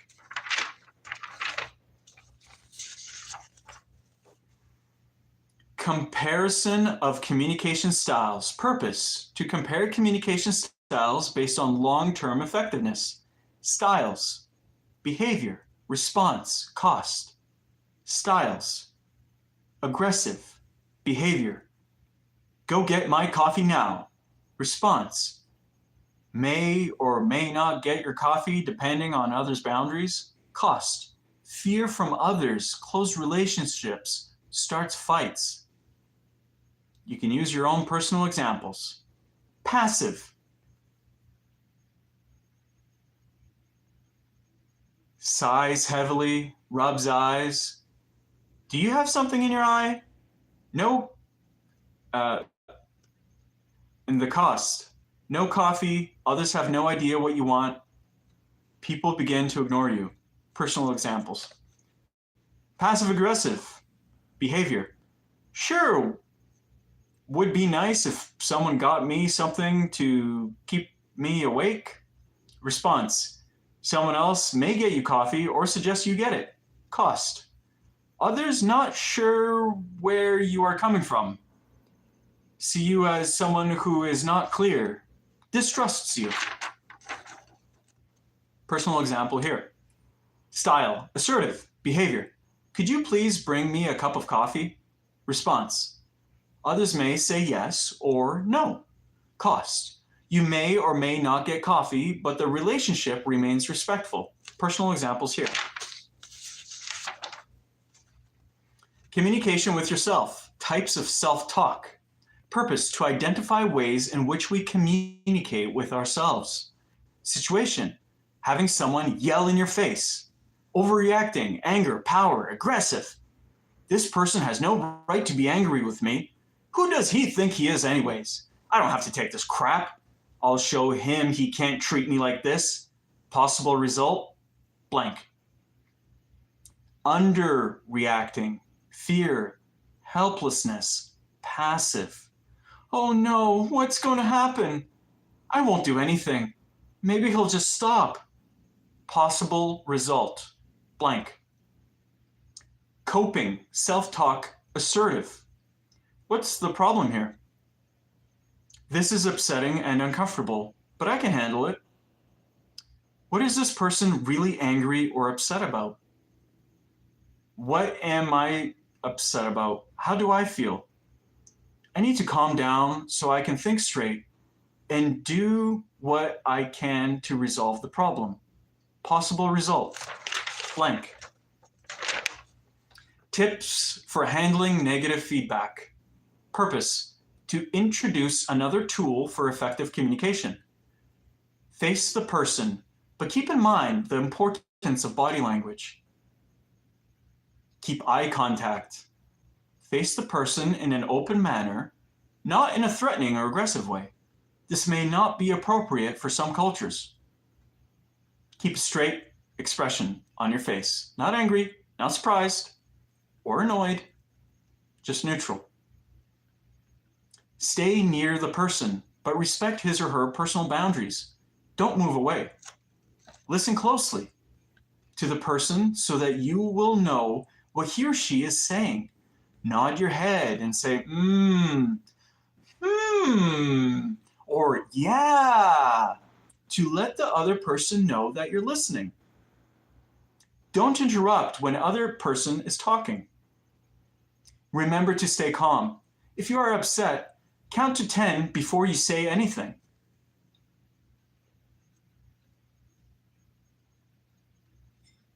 Keep a normal tone of voice.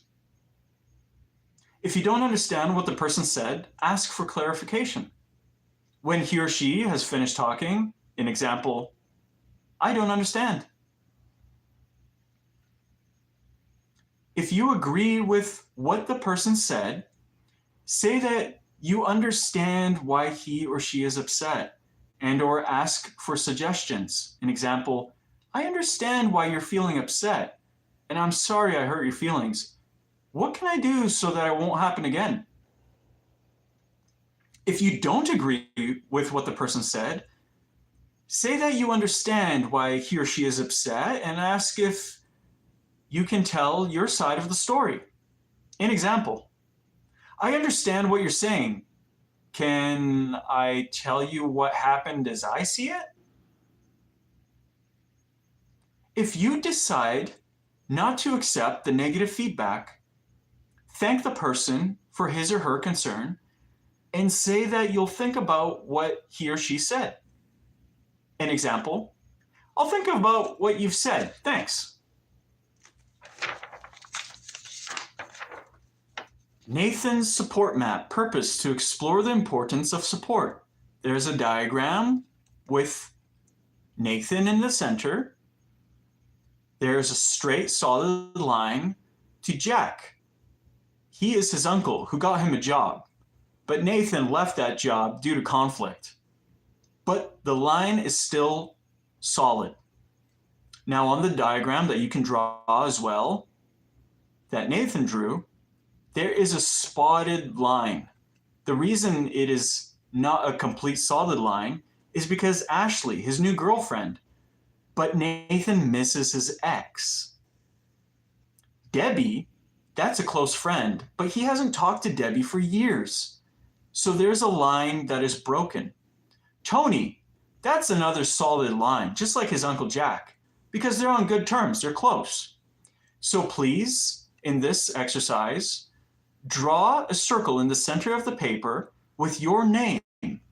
Draw a few circles of people close to you, and then draw lines, either straight lines that are tight, close relationships, or broken lines, or faded lines. My support map. Purpose, to explore the importance of support. Draw a circle in the middle of the space provided. That circle will represent you. Think about all the people in your life and draw the circles to represent them. Place them as close or far away from you as you are emotionally. Label these circles. Which of these relationships do you want to be different? Which relationships have healthy boundaries? Use different types of lines to represent different types of connections you have with people who support you and people who you support. Those lines might be solid or broken, depending on the quality of the relationship. My plan for communication, boundaries, and support. Purpose, to create a plan to use new tools. The communication style I use most right now is blank. The communication style I would like to use more often is blank. Some things I can do to let others know I'm listening to them are blank. An area in my life where I can improve my personal boundaries are blank. One way I can do this is to blank. One person that I would accept more support from is blank. One person I could offer more support to is blank. One thing I can say to myself when a conversation is turning into an argument is blank. One thing I can do if an argument begins to get out of control is blank. 10 steps to relaxation. Purpose: to continue developing grounding skills. Starting at the number 10, I will count down to 0. I take a deep breath with each number and let it out with each statement, making myself more relaxed. 10, I say to myself, my breathing is deep and regular. 9, I'm becoming more relaxed. 8, I am calm and relaxed. 7, with each breath, I become more relaxed.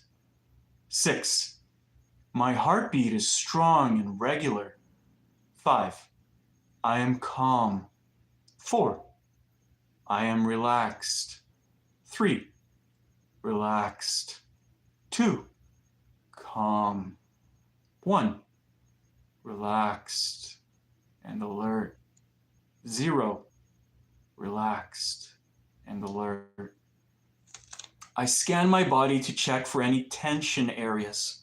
If I find one, I think about it getting warm and heavy, becoming more and more relaxed. I take a second deep breath and I slowly let the air out. I say to myself, I am calm and relaxed. Now I simply breathe slowly and regularly, willing myself to relax with each breath. I will scan my body again to look for tension areas and breathe. Self-management plan. Purpose: to continue the process of identifying beliefs that lead to anger, aggression, and violence. Tools I can use in my toolbox. Blank. You could say boundaries. Blank. You could say self-talk. Blank. You could say nonverbal communication. Blank. You could say support map. Blank. You could say communication styles. My goals. What I am committed to doing this week. Blank. Why is this important to me? Blank. In order to make a good self-management plan, we need to know in advance what our personal high-risk factors are, how angry we may get, and what tools will help us interrupt our thinking so that we can stay in control. At the same time, we want to find a way to meet our needs while respecting the needs of others. When we are able to anticipate what tools we will need and how we will use these tools to stay in control, we have made a self-management plan. High-risk situations. Choose a challenging situation. Where are you? Blank. Who was involved? Blank. What were you thinking about the situation? Blank. What were you angry about? Blank. On a scale of 1 to 10, circle how angry you were. What else could you have told yourself about anger, aggression, or violence in the situation that supported a shift in your thinking? There's more than one way to deal with a situation like this. I can control my behaviors. Other. What are the costs of this reframe? Blank. What are the benefits of this reframe? Blank. Self-management behavior, what can you do? Laugh it off. Walk away. Talk to others respectfully. Control myself. Ask for more information. Blank. After the fact, recovery. What works to help you maintain self-control? Take some deep breaths, go for a walk, use self-talk.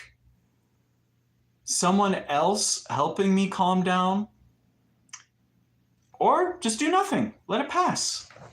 Other. What emotions might you feel after the situation has passed? Relief, pride, contentment, safety. Other. Benefits. What are some positive consequences? Trust in others, self-respect, safety, freedom. Other. Roundup. Purpose. To summarize and close this session. Healthy, flexible boundaries means being able to say yes or no clearly while respecting your own and other people's needs. Assertive communication means listening actively in a way that is respectful of yourself and others. Maintaining healthy boundaries and communicating effectively helps build supportive relationships. Communicating assertively with others and positively with ourselves, maintaining healthy boundaries and having the right supports in place can help us achieve balance in areas of our lives.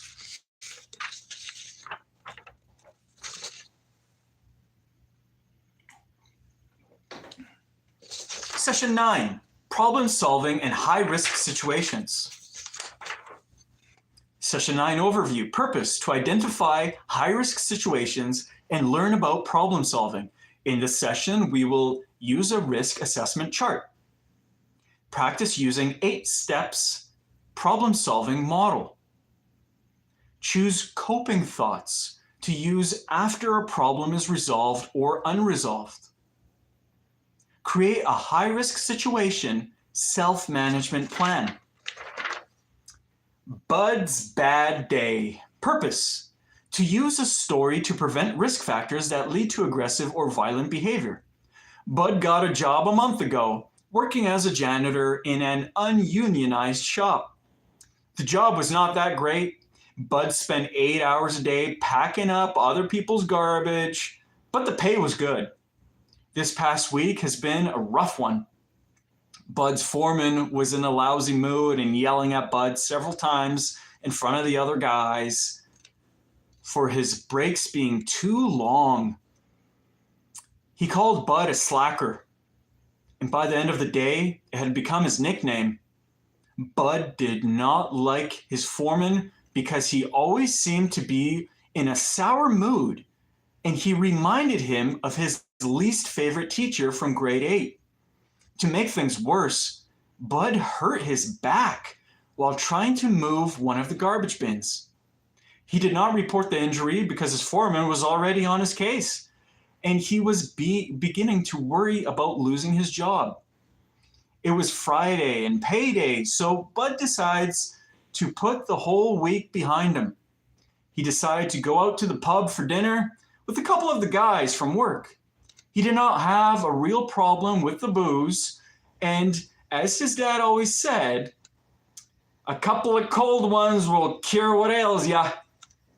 Besides, he and his girlfriends split up earlier in the week, so he really did not have any reason to go home. Before he could go to the pub, he went to the bank to cash his check. However, when he got there, the bank was closed. He knew that if he deposited the check in the bank machine, it would get held for a week. And he was getting hungry and needed some cash now. He decided to go to a 24-hour check cashing business.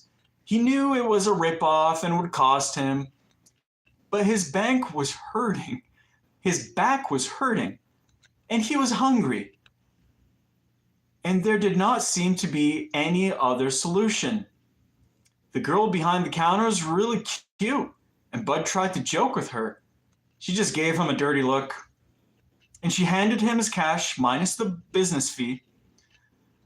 Bud tried to slam the door on the way out, but the effort just made his back hurt more. He took a cab to the pub, thinking the whole way that banks and tellers could all just go F themselves. He did not deserve this kind of crap. Bud finally made it to the pub. As he was walking in, the guys from work burst into laughter, just pissing him off more. He went up to the bar and ordered a couple of shooters just to take the edge off. He needed relief. The shooters seemed to do the trick. One of the guys from work came up and challenged him to a game of pool. Bud's back was feeling a lot better, so he figured why not. Bud won the break and was about to sink a combination shot when the waitress bumped him from behind. He scratched, and one of the guys from work yelled over, "Hey, slacker, looks like you're not getting better at holding up the pool cue, that you're at a hold up a broom." Bud saw red. He lunged at the guy and was about to show him exactly what he was capable of with a pool cue. However, before he could knock him out, two bouncers grabbed him. He swung the pool cue and caught one of the bouncers on the side of the head. The other bouncer punched him in the face. Bud came to just as the cops and ambulance arrived. The bouncer was taken to the hospital with a concussion and required stitches. Bud spent the weekend in the city jail and was charged with assault with a weapon. Questions. What were Bud's seemingly unimportant decisions? What were the thoughts leading Bud towards his seemingly unimportant decisions?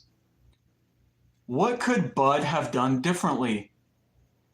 What other decisions or choices could he have made?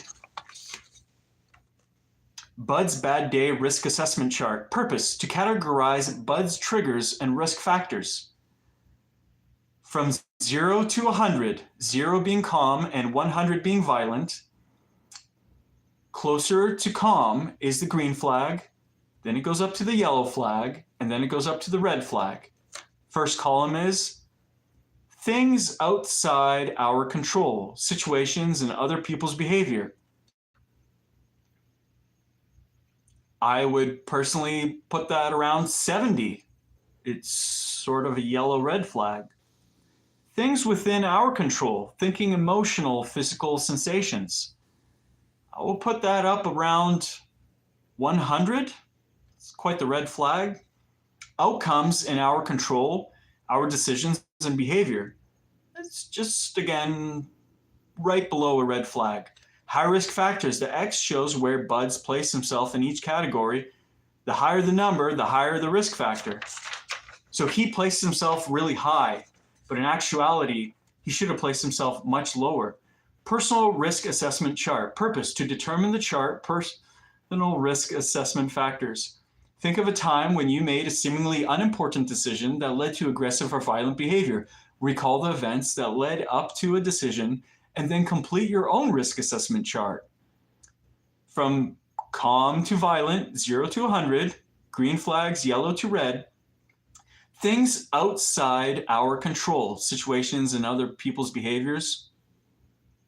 Things within our control, thinking, emotions, physical sensations. Outcomes in our control, our decisions and behaviors. Problem solving, 8-step model. Purpose: to introduce an 8-step program solving model. 1. Recognize that a problem exists or is beginning. Thinking, my self-talk is not helpful and could get me into trouble. Emotions, anger, frustration. Sensations: overexcited, aroused, uptight, wound up. Example, tight jaw, sweaty palms. 2. Reduced stress, using belly breaths. Use reframing or other blank. 3. Challenge problematic thoughts. Blinding or selective attention. Black or white thinking. Overgeneralization.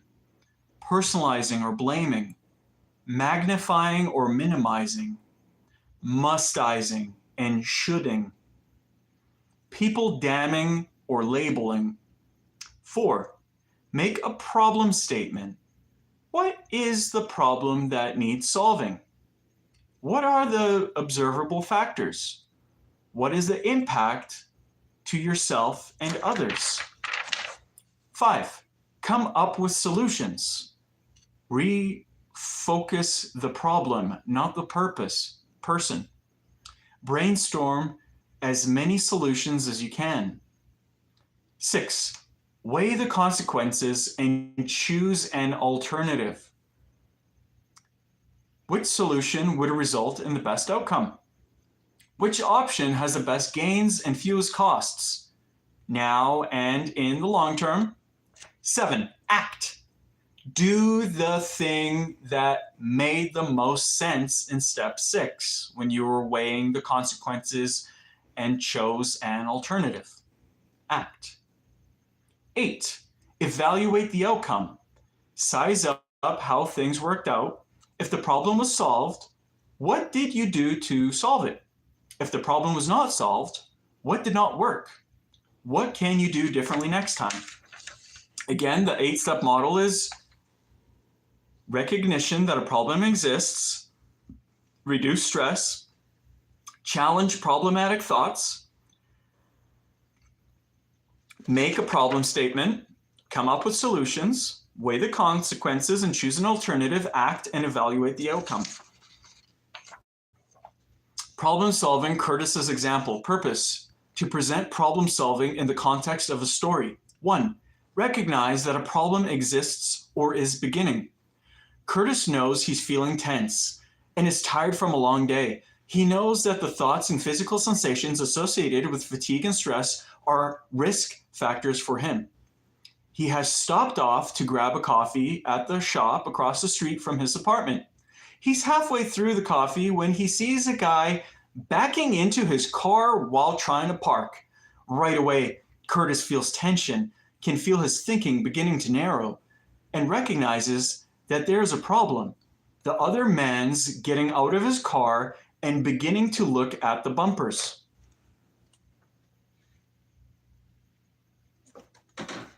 2, reduce stress. Curtis knows he has plenty good awareness of what's making him tick when he gets angry. He's had to practice recognizing his cues and using grounding techniques because he is aware that his temper has caused problems in the past. His car isn't brand new, but it's only a couple of years old. It's nice, has never been in an accident, and is paid off.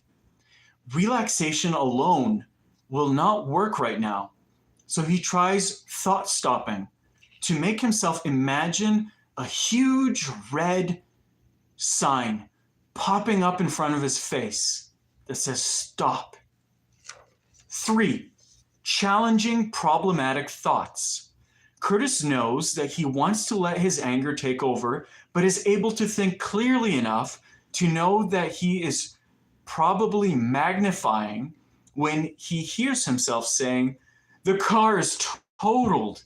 He catches himself and begins to reframe, "It was a small bump. There shouldn't be too much damage. It's not like this is a serious car accident." 4, make a problem statement. What is the problem that needs solving? Curtis asks himself, someone has damaged my car. What's the problem? Curtis knows that he will have to go and speak to this man, and he is worried about maintaining control of his thoughts. He reminds himself that it was just an accident and that the man has remained in the vicinity to try to find the owner. So he is probably not such a bad guy. These thoughts help Curtis calm down, and he realizes that there will probably be a solution to the problem. He tells himself, a guy has hit my car and I need to address the situation. 5, coming up with solutions. Curtis knows he has a few options. He can yell at the man as he approaches. He can intimidate the man. He can play it cool, go outside, ask some questions, and see what's happening. He can stay inside and see if the man leaves a note. He can always deal directly with insurance. He can call the police. 6. Weigh the consequences and choose an alternative. Which solutions will give me the best outcome? Curtis decides that because he is thinking pretty clearly, he can play it cool, go outside and speak to the man. That way, he can let the man know directly how he feels and talk about what will happen next. He leaves his coffee and strolls outside. 7. Act. Curtis walks up to the man and lets him know that he is the owner of the car the man bumped into. The man says he didn't realize how close he was to Curtis's car until it was too late. Curtis tells the man that he takes really good care of his car and he is going to want to get it fixed. 8. Evaluate the outcome. The man looks embarrassed, apologizes, and starts writing down his information for Curtis. He starts asking friendly questions. Curtis decides he's managed enough for one day and the problem is solved.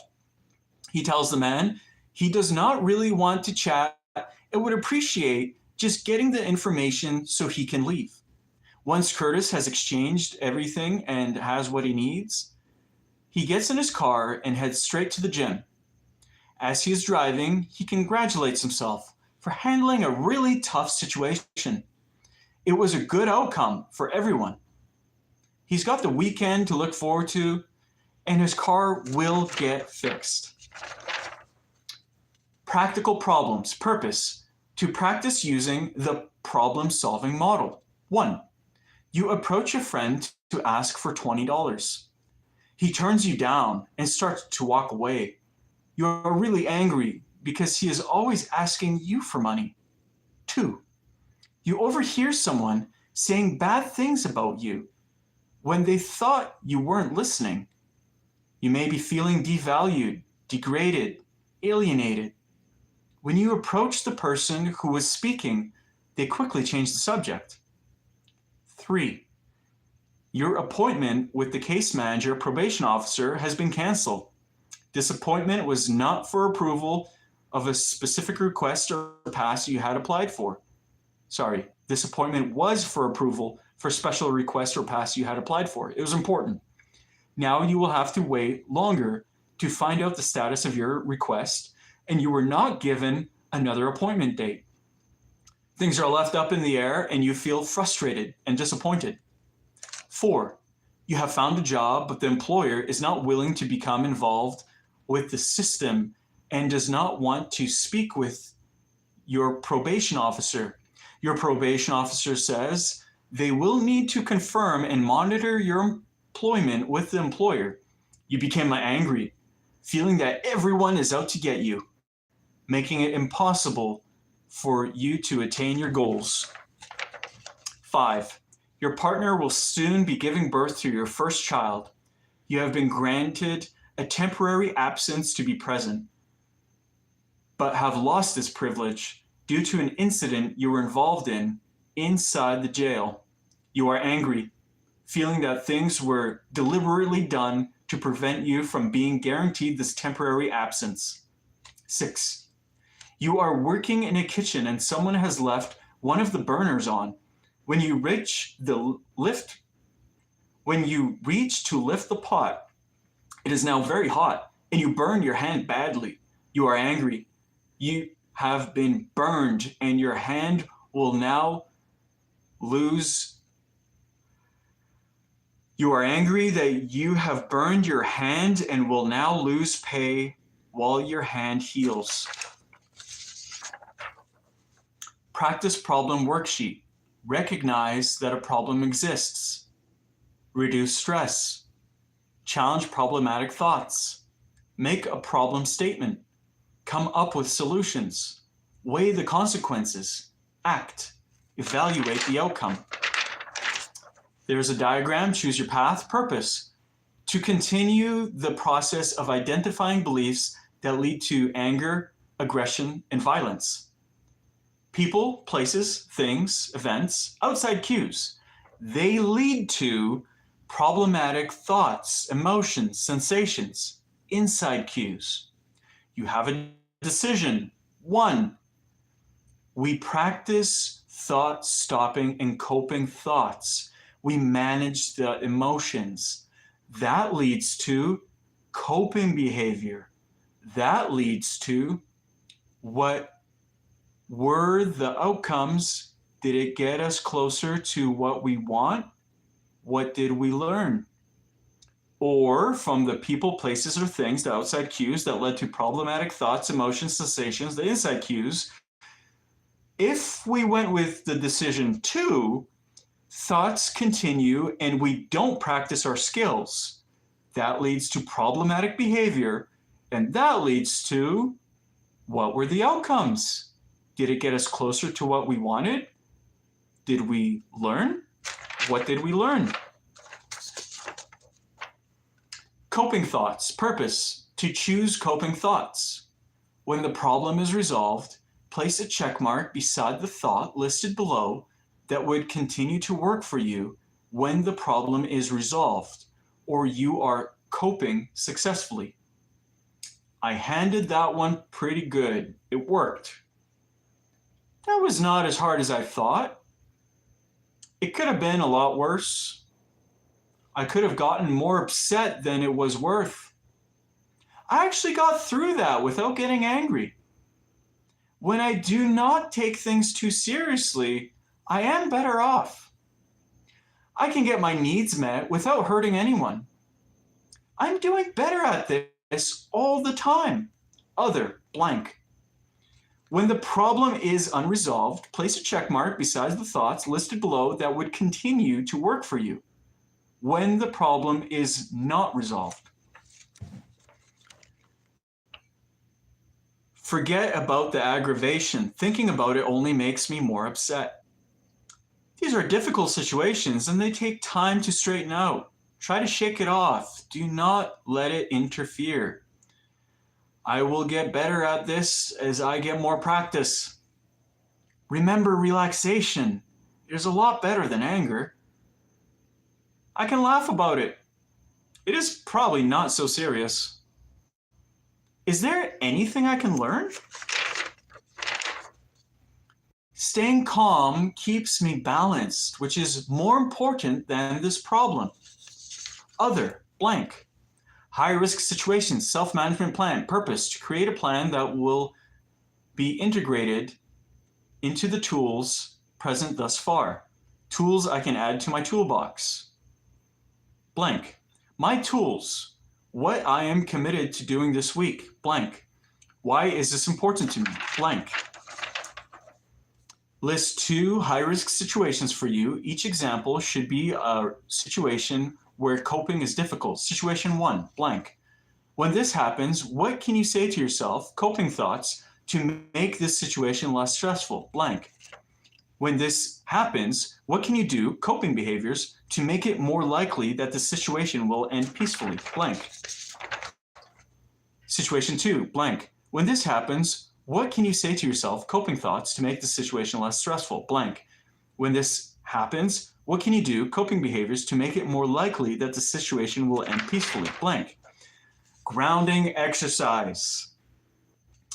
Purpose: to continue developing skills to manage thoughts and emotions. 1. Identify 2 spots to focus on. 2 corners of a room, 2 sides of a table, or even your 2 knees. 2. Identify a thought, memory, or situation that you associate with feeling angry or anxious. 3. Rate the level of stress this causes you, with 0 being none and 10 being extreme. This technique seems to work best for levels in the range of 4 to 7. 4. If your rate the level 4 or under, try to find another example if you rate it 7 or higher take a couple of belly breaths to reduce that rating. 5. Once you are at the middle level of tension, begin to move your eyes rapidly back and forth between the 2 points you selected in step 1. As soon as you begin to move your eyes back and forth, stop thinking about the stressful situation, counting for 20 to 25 movements. 6. Re-rate your stress level. Continue practice will reduce your stress level more. This can also be done with your eyes closed. Roundup. Purpose: to summarize and close the session. Self-management means being aware of the factors that led you to anger, aggression, and violence so that when they happen, you can better cope with them. Certain risk factors indicate the likelihood that you will act in an aggressive or violent way. They are challenging situations, other people's behaviors, problematic thoughts, physical sensations, emotions, your decisions, and your behavior. A high-risk situation is a situation in which enough risk factors are present that the person is likely to become violent. Following the 8-step problem-solving model can help you manage high-risk situations.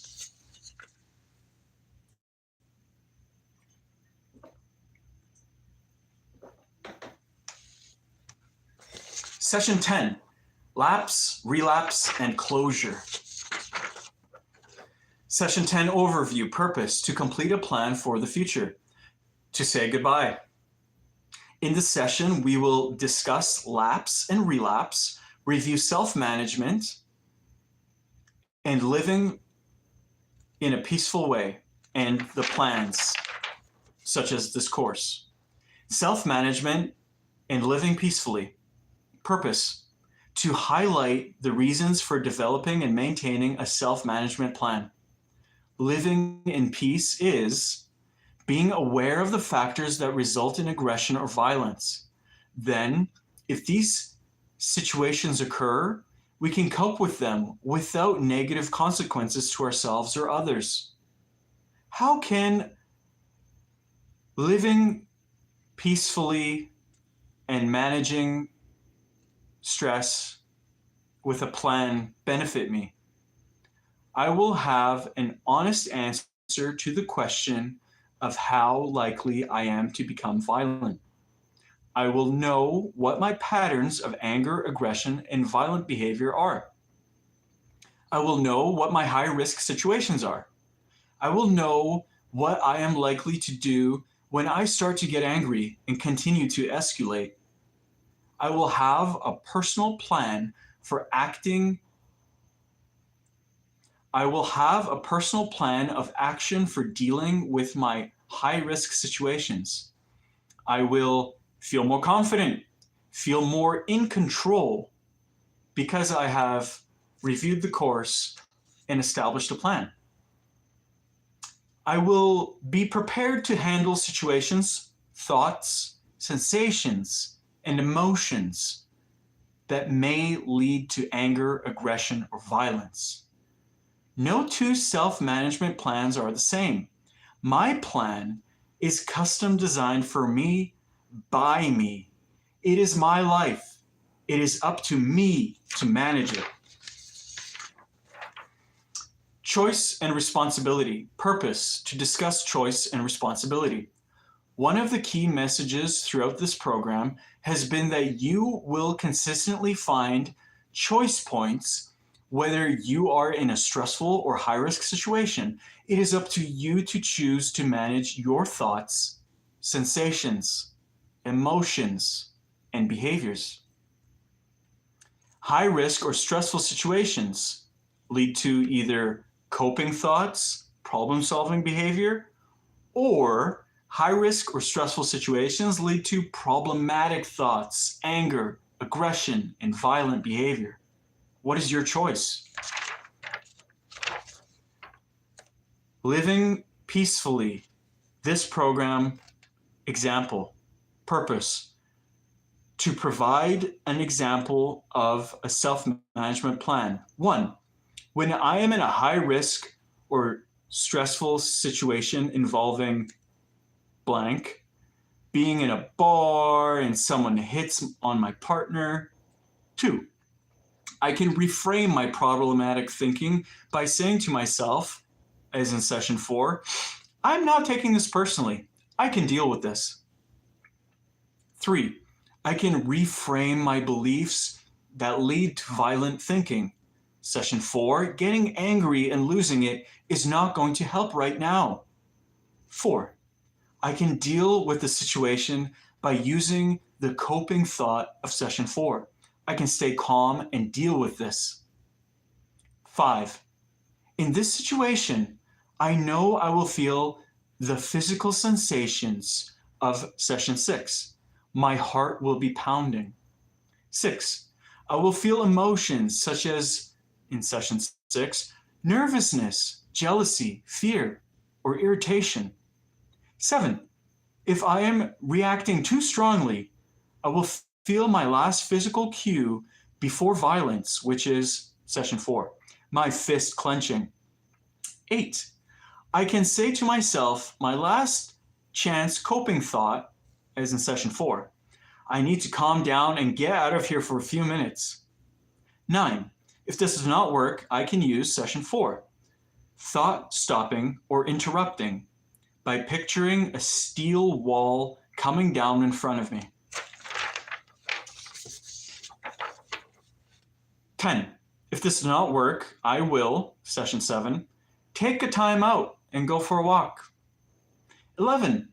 Then I can problem solve. I can rely on social support from session 8, a friend or an elder. 12. If all else fails, my emergency plan is session 9. Tell my partner I am leaving and I will talk to her later about this. 13. After I handle the situation by problem solving, my body has a sensation of, session 9, relief. 14. I feel emotions such as, session 9, satisfaction. 14. I feel emotions such as, session 9, satisfaction. 15. I realize that the benefit of managing my thoughts, emotions, and behaviors is, session 9, didn't let the situation get to me by losing it. 16. My coping statement after the fact will be session 4. I have a big problem to deal with, but at least I did not lose my cool. Living peacefully plan. Purpose: to create a personal living peacefully management plan. When I am in a high risk or stressful situation involving blank, I can reframe my problematic thinking by saying to myself, blank. I can reframe my belief that leads to violence by thinking, blank. I can deal with the situation by using the coping thoughts of, blank. In this situation, I know I will feel the physical sensation of, blank. I will feel emotions such as, blank. If I am reacting too strongly, I will feel my last physical cue before violence is, blank. I can say to myself, my last chance coping thought is, blank. If this does not work, I can use, blank. If this does not work, I will, blank. Then I can problem solve. I can rely on social support from, blank. If all else fails, my emergency plan is, blank. After I handle the situation by problem solving, my body has a sensation of, blank. I feel emotions such as, blank. I realize that the benefit to managing my thoughts, emotions, and behavior is, blank. My coping statement after the fact will be, blank. Lapse and relapse. Purpose: to define the terms lapse and relapse. If you are experiencing a lapse, What can you do to prevent yourself from becoming aggressive or violent? Blank. If you have experienced a relapse, which thought and or sensation tipped the scales to feed the relapse? Blank. What thought will help tip the scale in the other direction towards the problem solving and self-care next time? Blank. What I believe about anger, aggression, and violence. Purpose: to compare answers given in this exercise with those given at the beginning of the program. You will be asked to complete the post-program questionnaire your facilitator will hand out. Roundup. Purpose: to summarize and close the final session. Violence prevention means being aware of the many factors that can lead to anger, aggression, and violence. Learning and practicing new skills will help you cope with a high-risk situation. The self-management plan is a strategy for helping you manage your personal high-risk situations and prevent violence from occurring. The program introduced how thoughts led to behavior. If you change your thoughts, you can change your behavior. High-risk situations, when aggressive or violence is most likely to occur. Tools, a list of skills and strategies that can be used to manage high-risk situations. Just to recap, our toolbox, the self-management plan, has the following tools: meditation, breath work, avoiding substances during high emotions, thinking about loved ones, our colors, costs of anger, visualizing manifestation, the rule tool, is this useful, belly breathing, making a goal, exercise, mindfulness, a timeout, coping thoughts, thought stopping, discipline balance tool, value alignment, positive support, thought interrupting, last thought before violence, problematic thinking awareness, SUDS, seemingly unimportant decisions, identifying problematic thoughts, reframing, positive mindset, SMART, SMART action plan, politely communicating our boundaries, and practice, practice, practice, a very important tool. Back to the program that introduced thoughts and behaviors, the high-risk situations, the tools, and self-management plans, a plan to use nonviolent skills and strategies in an assertive way. This program was based on 4 beliefs. Anger is a natural emotion. People are not bad for feeling angry. Behavior is how people act based on their thoughts and feelings. A person who has learned skills in the past can learn new skills now. Learning new skills enables people to behave in new ways.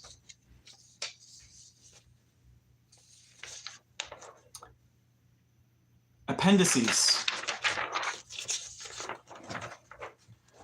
2 wolves. An old Cherokee is teaching his grandson about life. A fight is going on inside of me, he says to the boy. It's a terrible fight, and it is between 2 wolves. One is fear, he is anger, envy, sorrow, regret, greed, arrogance, self-pity, guilt, resentment, inferiority, lies, false pride, superiority, and ego. He continued, the other is good. He is joy, peace, love, hope, serenity, humility, kindness, benevolence, empathy, generosity, truth, compassion, and faith. The same fight is going on inside of you, the 2 wolves, and inside of every other person too. The grandson thought about it for a minute, and then he said to his grandfather, which wolf will win? And the Cherokee replied, whichever wolf you feed.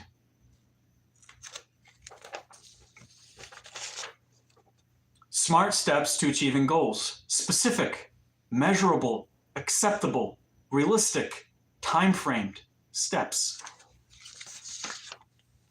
Rule tool cards. Rule tool. Ask yourself, is this thought realistic, based in a real world fact? Useful? Where is this taking me? How does it help me? Logical. Is this reasonable? Does it make sense? Evidence-based. Can I prove this with facts?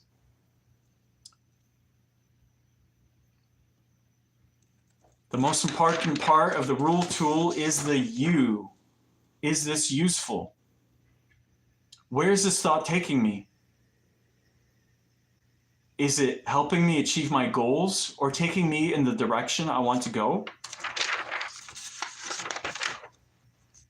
The 4 R's of stress management. Relax your body, reframe your thoughts, resolve the problem, remove yourself from the stressor. The 4 R's of stress management.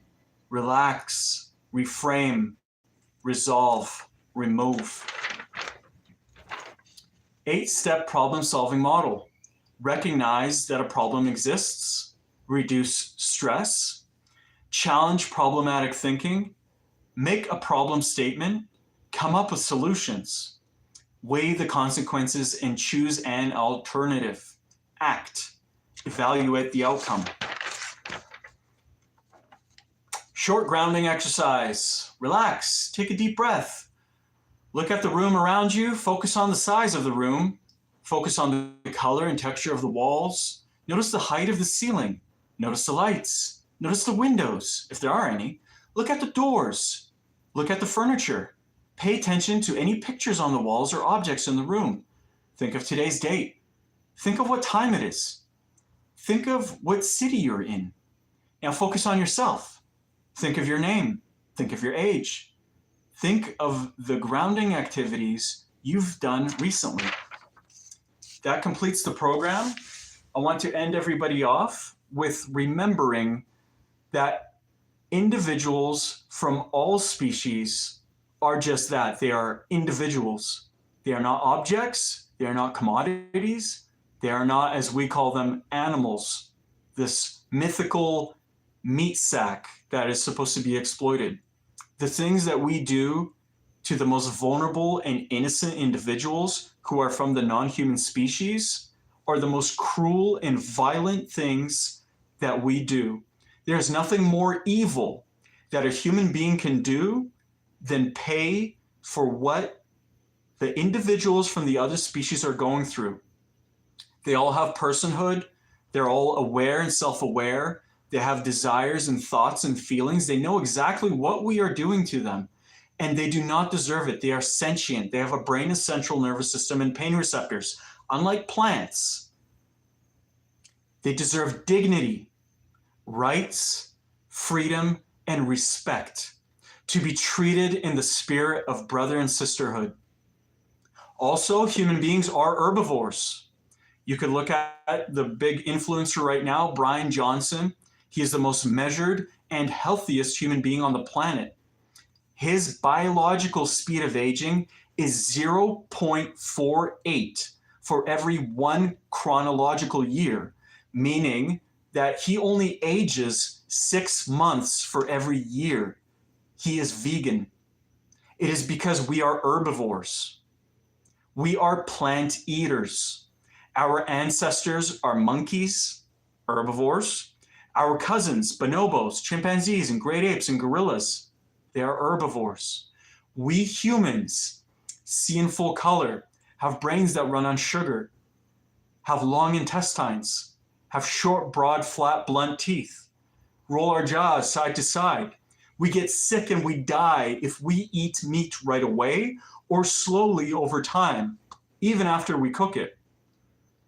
We have alumase in our saliva, which is alkaline. Our urine is alkaline. Our livers are acidic. This is the Academy of Nutrition and Dietetics, over 100,000 credentialized practitioners that studied a lifetime on this. Human beings thrive on a vegan diet. It's not a diet, but the diet part of it is excellent for infants, adults, people in their elderhood, pregnant people, black people, white people, purple people, transgendered people, little people, big people, everybody, athletes. We all benefit. And we most importantly do not harm anybody else in this violent process of producing animal products.